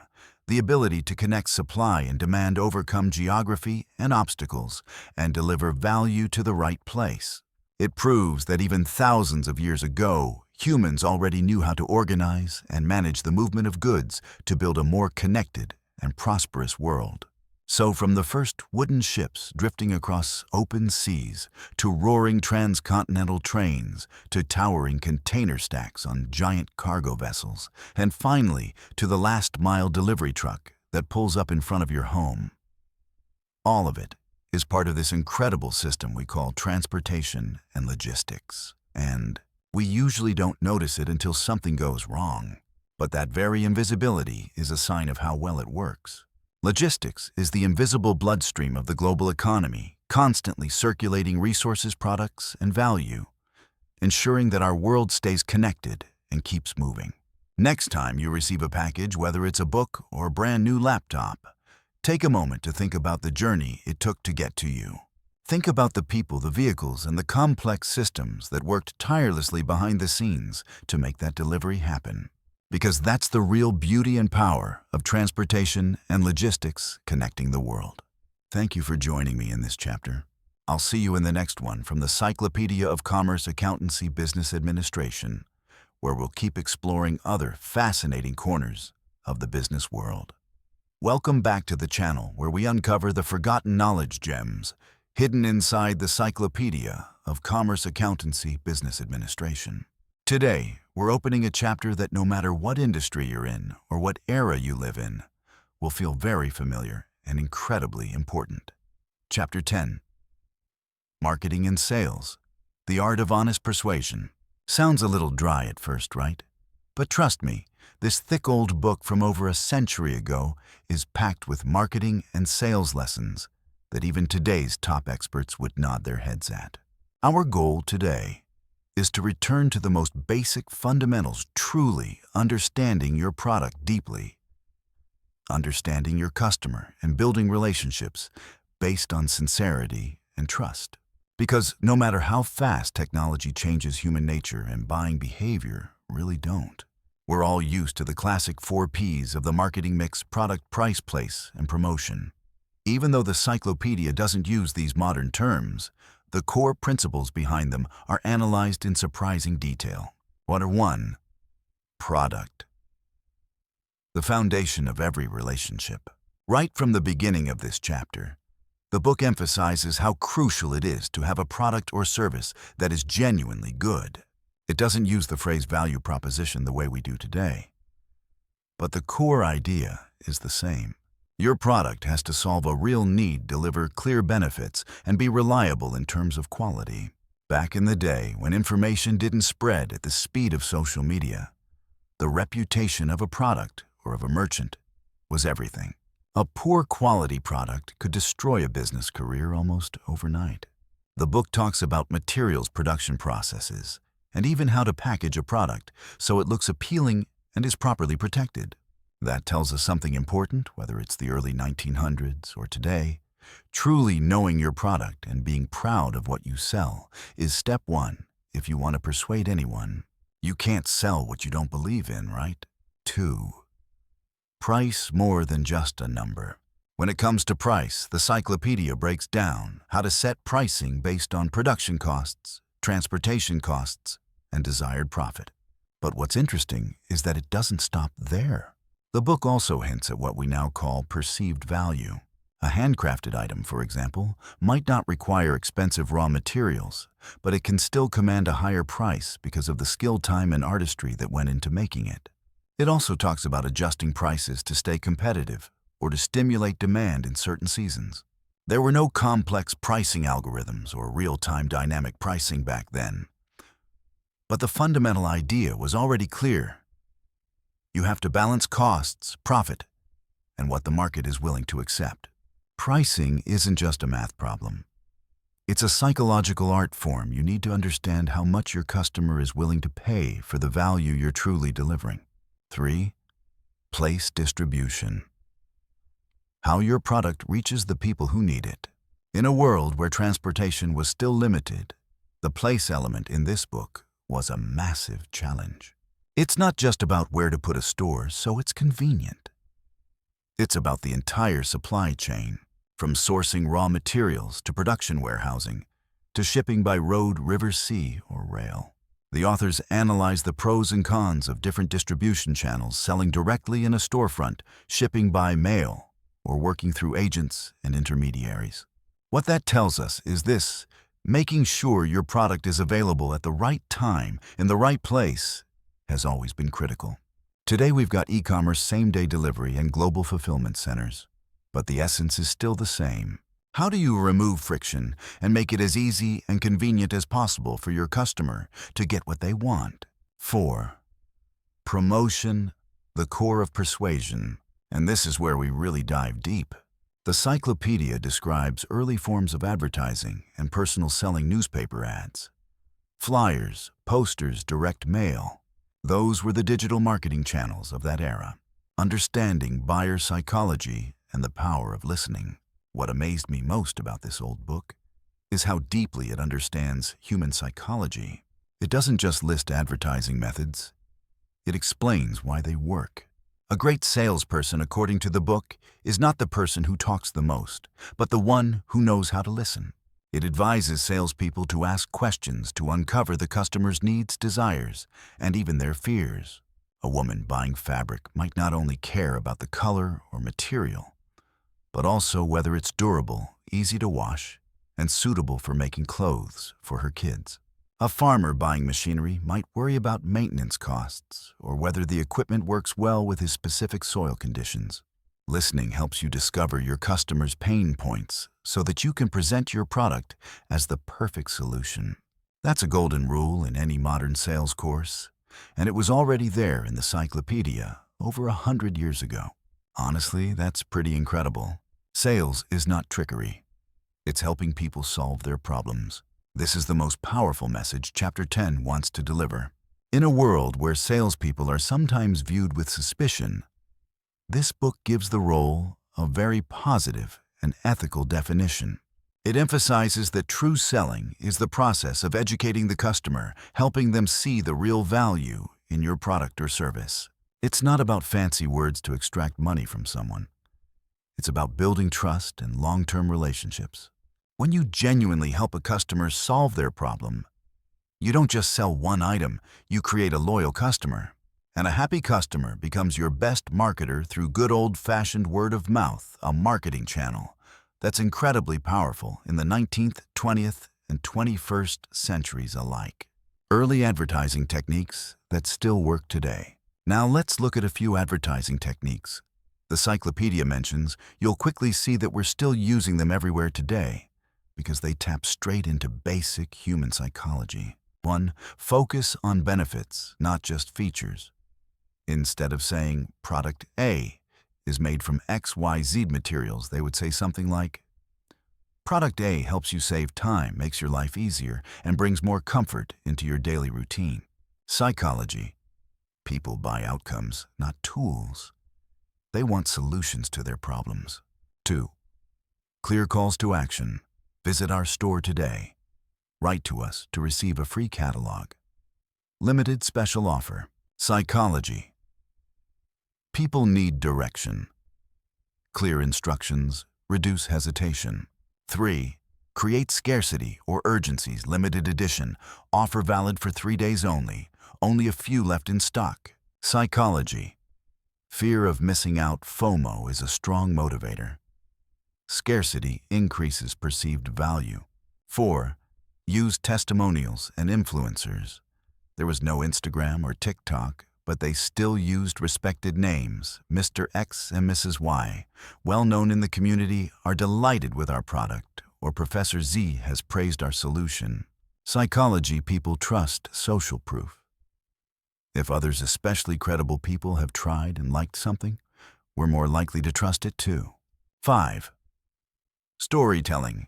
Even in short newspaper ads or longer print pieces, telling a story about how a product was created, how it helped a particular family, or the journey of the person who made it was tremendously effective. Psychology. People connect emotionally with stories, not with raw data. These techniques were born and used in a world with no internet, no smartphones, no social media, but they still worked beautifully because they speak directly to core human instincts. The desire to solve problems, to improve our lives, and the fear of missing out, and our tendency to trust the experience of others. So as you can see, Chapter 10 of the Encyclopedia isn't just a history lesson on marketing and sales. It's a powerful reminder that in an age of complex algorithms, AI, and big data, the core principles haven't changed at all. Know your product inside and out. Understand your customer like their family. Build every relationship and every transaction on sincerity and a genuine desire to help. Because selling is not the art of deception. It's the art of honest persuasion, helping make the world better, one product, one service, one solution at a time. Thank you for spending your time with me, exploring these timeless principles. What do you think about these old-school marketing and sales ideas? Do you feel they still apply fully in today's world? Drop your thoughts in the comments below. And don't forget to like, share, and subscribe so you don't miss the next chapters from this fascinating encyclopedia. I'll see you in the next video, where we'll dive into another powerful aspect of business. Welcome everyone to our channel, where we break down timeless insights from classic books and dive deeper into the worlds of business, finance, and management. Today we're going to dig into a part of business that no company can live without, a part that Encyclopedia of Commerce Accountancy Business Administration Visa 03 dedicates an entire chapter to. That is Chapter 11, Auditing and Accountability. The conscience of the business. Sounds a little dry at first, doesn't it? Auditing tends to bring up images of endless numbers, complex spreadsheets, and rigid procedures. But I promise you, behind all that dryness is a role that is incredibly alive and absolutely crucial. If a business were a living organism, then auditing would be its conscience, its immune system, the silent gatekeeper that you never see, but absolutely cannot do without. So what exactly is auditing? If we had to define it in the simplest way possible, it's like asking a neutral expert to check over all your homework before you turn it in, or like a professional chef tasting the dish one last time before it's served to guests. It's the act of double-checking to make sure everything is right, from financial numbers to operating procedures to compliance with laws and regulations. The ultimate goal is to answer a simple but powerful question. Are the things this company is reporting and the way it's operating a fair and honest reflection of reality? And are they headed in the right direction? Auditing is like a mirror, helping a company see itself clearly and truthfully. In the corporate world, not all audits are the same. We can roughly group them into two main types each, with a different mission, but both serving the same core goals: transparency and effectiveness. First, we have internal auditing. Think of this as your company's own in-house detective team. They work inside the business and usually report directly to senior management or the board of directors. Their job is to evaluate processes, internal controls, risk management, and the overall effectiveness of operations. The purpose of internal audit is not to play gotcha, but to help the business improve itself, spot weaknesses, streamline processes, and make sure the company is actually moving towards its goals. They're like the family doctor who regularly checks up on the overall health of the corporate body. Second, and this is the role the encyclopedia especially emphasizes, is independent auditing or external audit. This is where we meet the true gatekeepers for the public, for investors, banks, business partners, and the broader community. These are outside professionals with no stake in the company they're auditing. They come and review the financial statements, the balance sheet, income statement, cash flow statement, and then issue an independent opinion on whether those statements fairly and accurately present the company's financial position in accordance with generally accepted accounting principles. That independence is gold. It's the key to why external auditing matters. Independence is what allows their opinion to be objective, unbiased, not pressured by management, not swayed by internal politics. Because let's be honest, if a company is judging itself, how much confidence can we really have in that judgment? That's why independent audit creates trust. Trust that the numbers you see are reliable. Trust that the company is playing fair and being transparent. But why do we even need these gatekeepers so badly? Why do truth and transparency matter so much in business? The answer comes down to two words: trust matters. At the end of the day, business is a game of trust. Trust between buyers and sellers. Trust between companies and investors. Trust between management and employees. When that trust erodes, everything can collapse. And that brings us to integrity and ethics in business. A company doesn't just need to make money, it needs to make money the right way. Integrity isn't just about following the law. It's about doing the right thing even when nobody's watching. It's about staying true to core values. It's about being honest in every deal, every report, every decision. In today's world where information spreads at the speed of a tweet, a company's reputation is its most valuable asset. A reputation built on integrity and transparency creates long-term value, attracts talent, keeps customers loyal, and earns the trust of the investment community. On the flip side, a single ethical stain, one serious lapse in transparency, can destroy an entire empire overnight. Integrity and ethics aren't abstract concepts. They're the foundation that allows a company not just to survive, but to grow sustainably and become a responsible member of society. History has carved this lesson into stone through financial scandals that left scars we still talk about today. These are brutal reminders of what happens when a company loses its conscience, when the gatekeepers are compromised or asleep at the wheel. You've probably heard of Enron, one of the biggest corporate collapses in U.S. history. A massive energy company once seen as unstoppable imploded because of a complete lack of transparency, systemic accounting fraud, and a terrifying level of complicity from the very people who were supposed to be the gatekeepers, its auditors. Enron used complex accounting tricks to hide huge debts and artificially inflate profits. When the truth came out, Thousands of employees lost their jobs. Billions of dollars in investor wealth evaporated. And one of the world's largest accounting firms at the time, Arthur Andersen, went down with it. Enron isn't just a story about greed. It's a loud warning about what happens when conscience is ignored, responsibility is abandoned, and auditors surrender their independence. More recently, we have the scandal at Wirecard in Germany, a fintech company once hailed as a European star. It was discovered that about $1.9 billion, supposedly sitting in trust accounts, simply didn't exist. It was a long-running fraud. Once again, weak transparency and failed auditing led to the collapse of a major company, inflicting massive losses on investors and shaking confidence in the financial markets. Old story or new, they all underline the same truth. Auditing is not some annoying, expensive box to check. It's an investment in trust and long-term stability. It is the conscience of the business. It's the built-in mechanism that keeps a company on course, making sure it keeps its promises to partners, shareholders, employees, and society at large. A good ethical auditor isn't just someone who checks numbers on a spreadsheet. They're guardians of the truth. They're the financial referees who help maintain order and stability in the broader economy. I often think if every business had a strong conscience in the form of a truly independent objective, an effective audit function, and the business world would be a lot more transparent, and trust would become the most valuable currency of all, worth more than any dollar or euro. I hope that through Chapter 11 you've gained a deeper appreciation for the essential role of auditing. From the simplest definition to the difference between internal and external audit, to the importance of business ethics and the costly lessons history has already paid for. This isn't just about numbers. It's about trust, truth, and responsibility. Hello, and welcome back to the channel.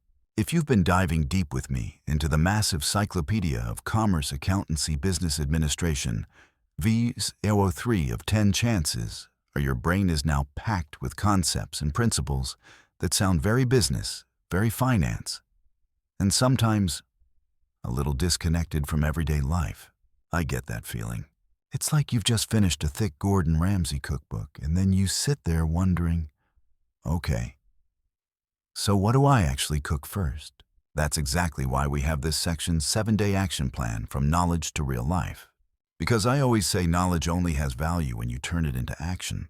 Our goal for the next 7 days is to take those theoretical bricks from this encyclopedia and start building something real in your personal life. This is not some brutal challenge. It's more like an invitation for you to experiment, to look at your own life through a new lens. The lens of someone who manages their money, who organizes their life, the way a business owner runs a company called you. Let's get started. Day 1 and Day 2.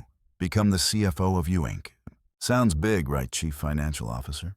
But honestly, your job for these first 2 days is very simple and incredibly foundational. Track every single dollar of your personal income and spending. Remember when we talked about how important it is for a business to track its cash flow? Well, now you are that business. Your weekly or monthly paycheck, your morning Starbucks, your rent, your Wi-Fi bill, gas, even that $1.25 you drop into a vending machine for a snack. Write it all down. Why do this? Because if you don't know where your money is going, how can you possibly manage it?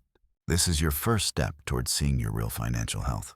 It helps you spot leaks, unnecessary spending, or habits you've been blind to for years. Just like any company has to watch every dollar before it can plan for growth. You can use whatever you like, a notebook, a budgeting app like Mint, Wannabe, Pocket Guard, or a simple Google Sheets spreadsheet. The most important thing is consistency. Every time money comes in or goes out, take a few seconds to record it. I know at first it feels annoying and your lazy side will complain. But trust me, that tiny inconvenience up front will buy you a huge amount of clarity later. You'll start to see the numbers talk back to you about who you really are financially. Day 3 and Day 4. Create your personal balance sheet. After 2 days of tracking cash flow, now we go one level deeper and apply another core accounting concept, the balance sheet. For these 2 days, sit down and list out all of your assets and liabilities. What are assets? Not just the cash in your wallet or checking account. Your assets might include savings, 401k IRA stocks, index funds, your car, a home. You own your laptop, phone, or any valuable jewelry. And on a broader level, your skills degrees, certifications, all of that is intangible capital that can generate income for you in the future. What are liabilities? Everything you owe, your mortgage, auto loan, credit card debt, student loans, and even unpaid bills. Be as honest and relaxed as possible when you list things out. It doesn't have to be exact to the last cent. The goal is a clear, big-picture snapshot. Why does this matter? Your personal balance sheet gives you a full view of your net worth, your financial position in the world. It shows you where you stand, where you're strong, where you're vulnerable.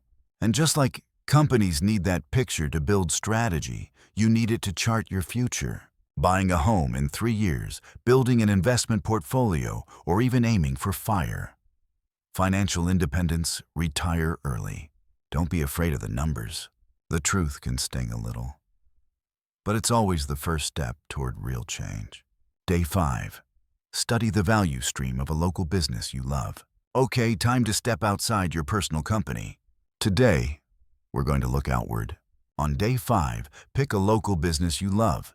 Maybe your favorite coffee shop, a bakery, a small bookstore on the corner, or a food truck you're obsessed with, and try to sketch out their value stream.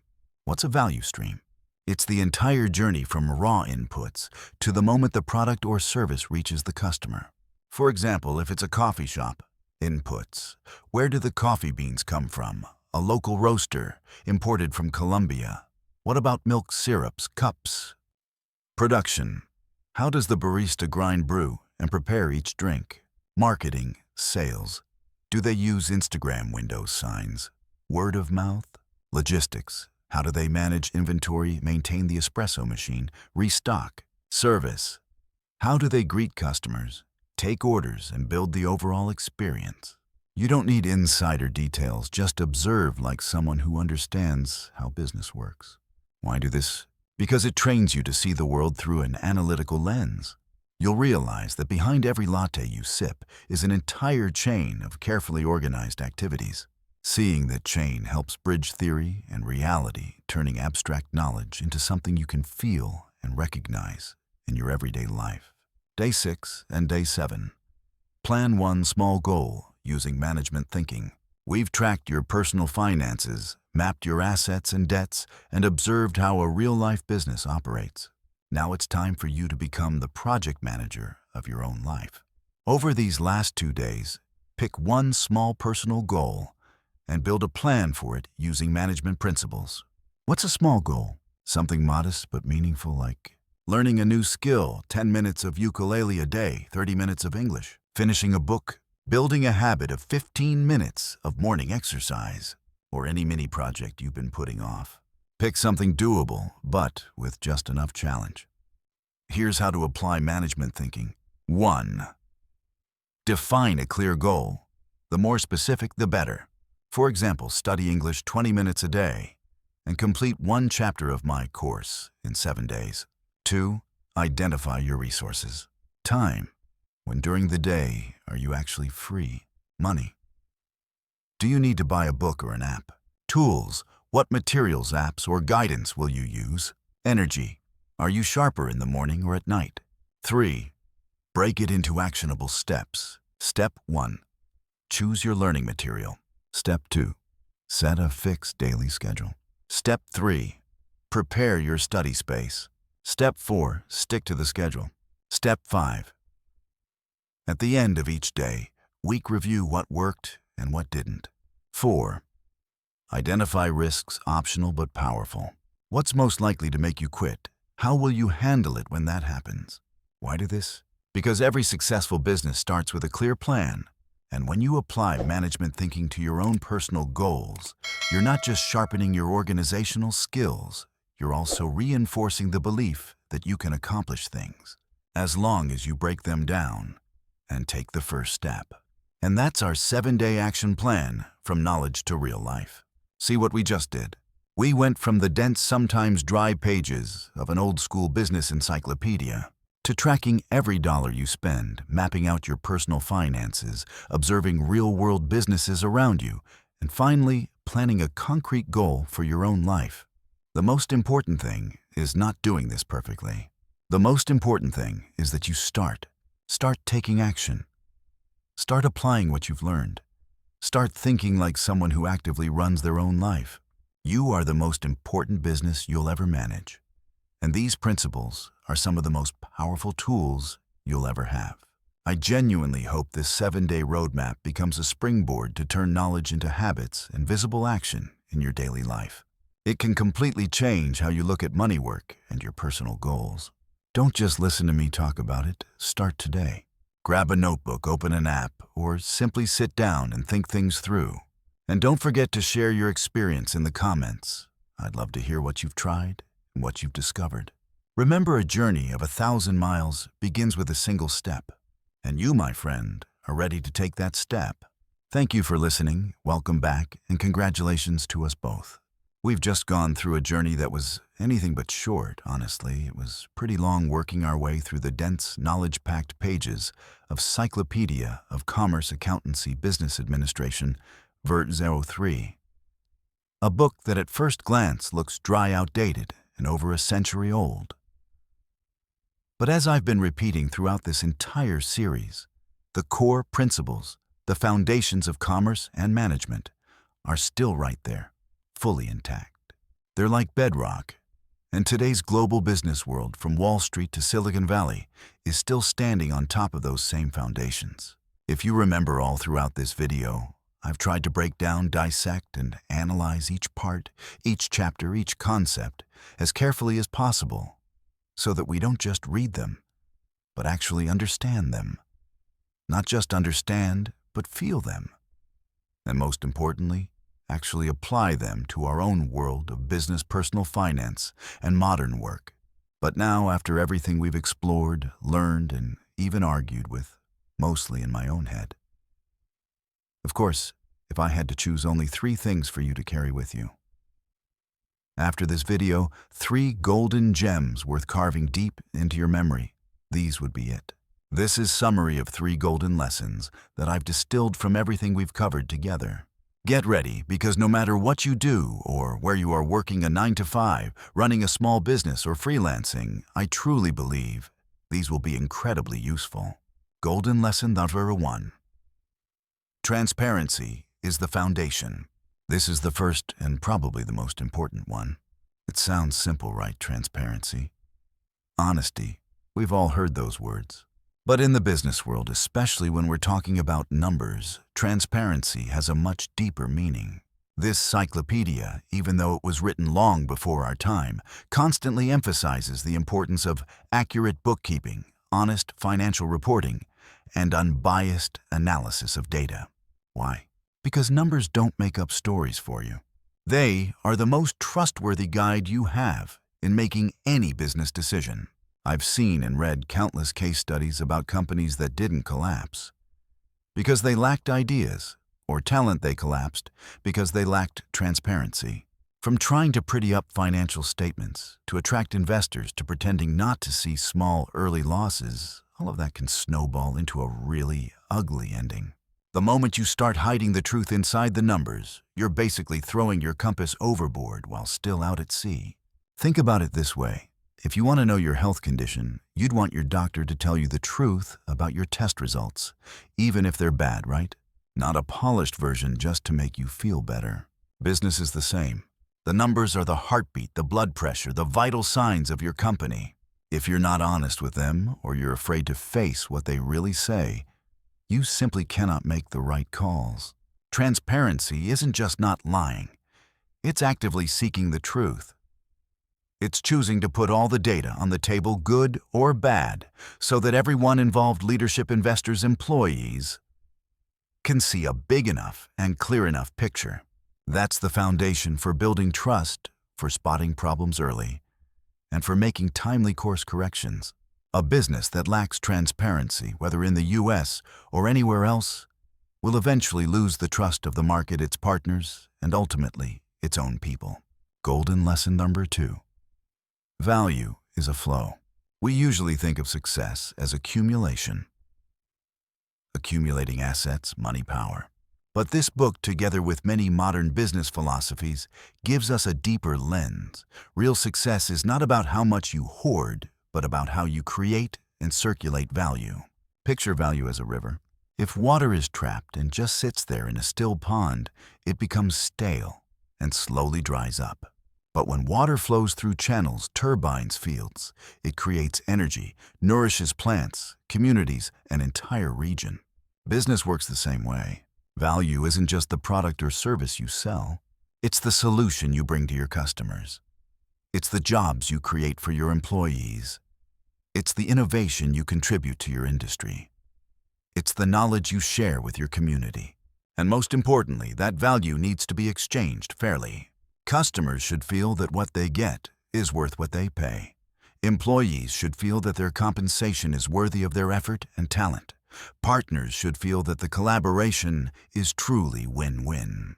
When this value flow is clear and healthy, when exchanges are fair and effective, the entire ecosystem benefits. Money circulates, ideas emerge, opportunities multiply. But if one party tries to grab all the value for themselves, forcing everyone else to take the hit, the flow gets blocked. And when that happens, it's not just one side that suffers. Eventually, everyone pays the price. This isn't just theory. When you look at businesses that are sustainably successful, from large corporations to inspiring small businesses, the common pattern is this. They constantly create new value, and they're willing to share that value fairly. They understand that true wealth isn't just the balance in their bank account, but the ongoing flow of giving and receiving value. Golden lesson number 3. People are the center. And finally, definitely not the least important. In fact, I'd say this is the most important one. People are at the center of everything. This book talks a lot about systems, processes, accounting, finance, and business machinery. But it constantly hints at one core truth. Every system, every process, every machine, no matter how modern, automated, or AI-powered, is meaningless if it's not guided by an understanding of and respect for people. Think about it. Who generates the numbers we're supposed to be transparent about? Who creates and exchanges value? People. From leaders who set the vision to employees who show up and do the work every day, to the customers who actually experience the product or service, everything revolves around people. Understanding people means what? It means understanding the motivations, fears, dreams, and needs of your employees so you can create the best possible environment for them to thrive. It means understanding the desires, pain points, and expectations of your customers so you can build products and experiences that truly solve their problems. It means understanding the language of your partners so you can build long-term win-win relationships. And respect. Respect isn't just not being rude. Respect is trust. It's listening. It's empowering. It's recognizing. It's being fair. It's protecting people's interests. A company can have cutting-edge technology, lean processes, insane amounts of data. But if it doesn't know how to understand and respect people, whether they're employees, customers, or partners, then it's just a cold machine. And sooner or later, something in that machine will break. I believe this is the lesson we need to remind ourselves of every single day, especially in a time when technology is advancing at lightning speed. It's so easy to get lost in metrics, algorithms, automation, and forget that behind every number, every decision, there's a living, breathing human being with emotions and aspirations. Putting people at the center is not a feel-good PR slogan. It's a North Star for building growth that is both sustainable and meaningful. And those are the 3 golden lessons I hope you'll carry with you after this video. 1. Transparency is the foundation. Always be honest with the numbers because they tell a truth you can't ignore. 2. Value is a flow. Success isn't about hoarding. It's about creating and exchanging value fairly and effectively. 3. People are the center. Every system and strategy is pointless without understanding and respecting the people involved. I know encyclopedia of commerce. Sounds like something that should be collecting dust on a library shelf somewhere. But as you've seen the gems inside, it still shine with timeless relevance. They are a compass for entrepreneurs, managers, and honestly, for anyone trying to live more intentionally in the 21st century. Take some time to reflect on them. Try applying them to your work and your life. I truly believe the road ahead will become much clearer when you do. If you found these lessons helpful, don't hesitate to share this video with someone you think might need to hear them too. And of course, don't forget to hit like, subscribe, and turn on the notification bell so you don't miss the next valuable content from us. Thanks for being here, and I'll see you in the next one. You know, when I first picked up this volume of Encyclopedia of Commerce Accountancy Business Administration, versus 03, it felt like someone had handed me a key that could unlock a door into a treasure trove of knowledge that time seemed to have buried under layers of dust. But the deeper I read, the more I studied it, the more stunned I became. These principles, written more than a century ago, still hold their full weight today. In fact, they feel even sharper, even more relevant in our fast-changing modern world. We've walked through every corner of this book together, uncovering the hidden gems tucked inside each chapter. From lessons on honesty in business, to the importance of trust, to the art of managing money and people. Everything was presented with clarity and depth.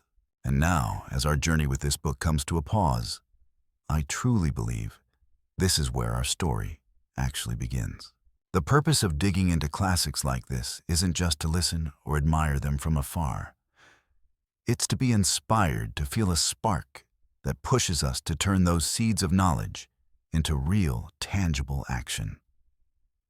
Because knowledge only becomes valuable when it's applied, shared, and passed forward. And this right here is my call to action for you, the person who has walked this entire journey with me. Among all the principles and philosophies we've explored together in this encyclopedia, surely there was one idea that really struck you. Something that made you stop for a second and think, or even say to yourself, oh wow. That's exactly right. So let's turn the comments section below into our own little forum.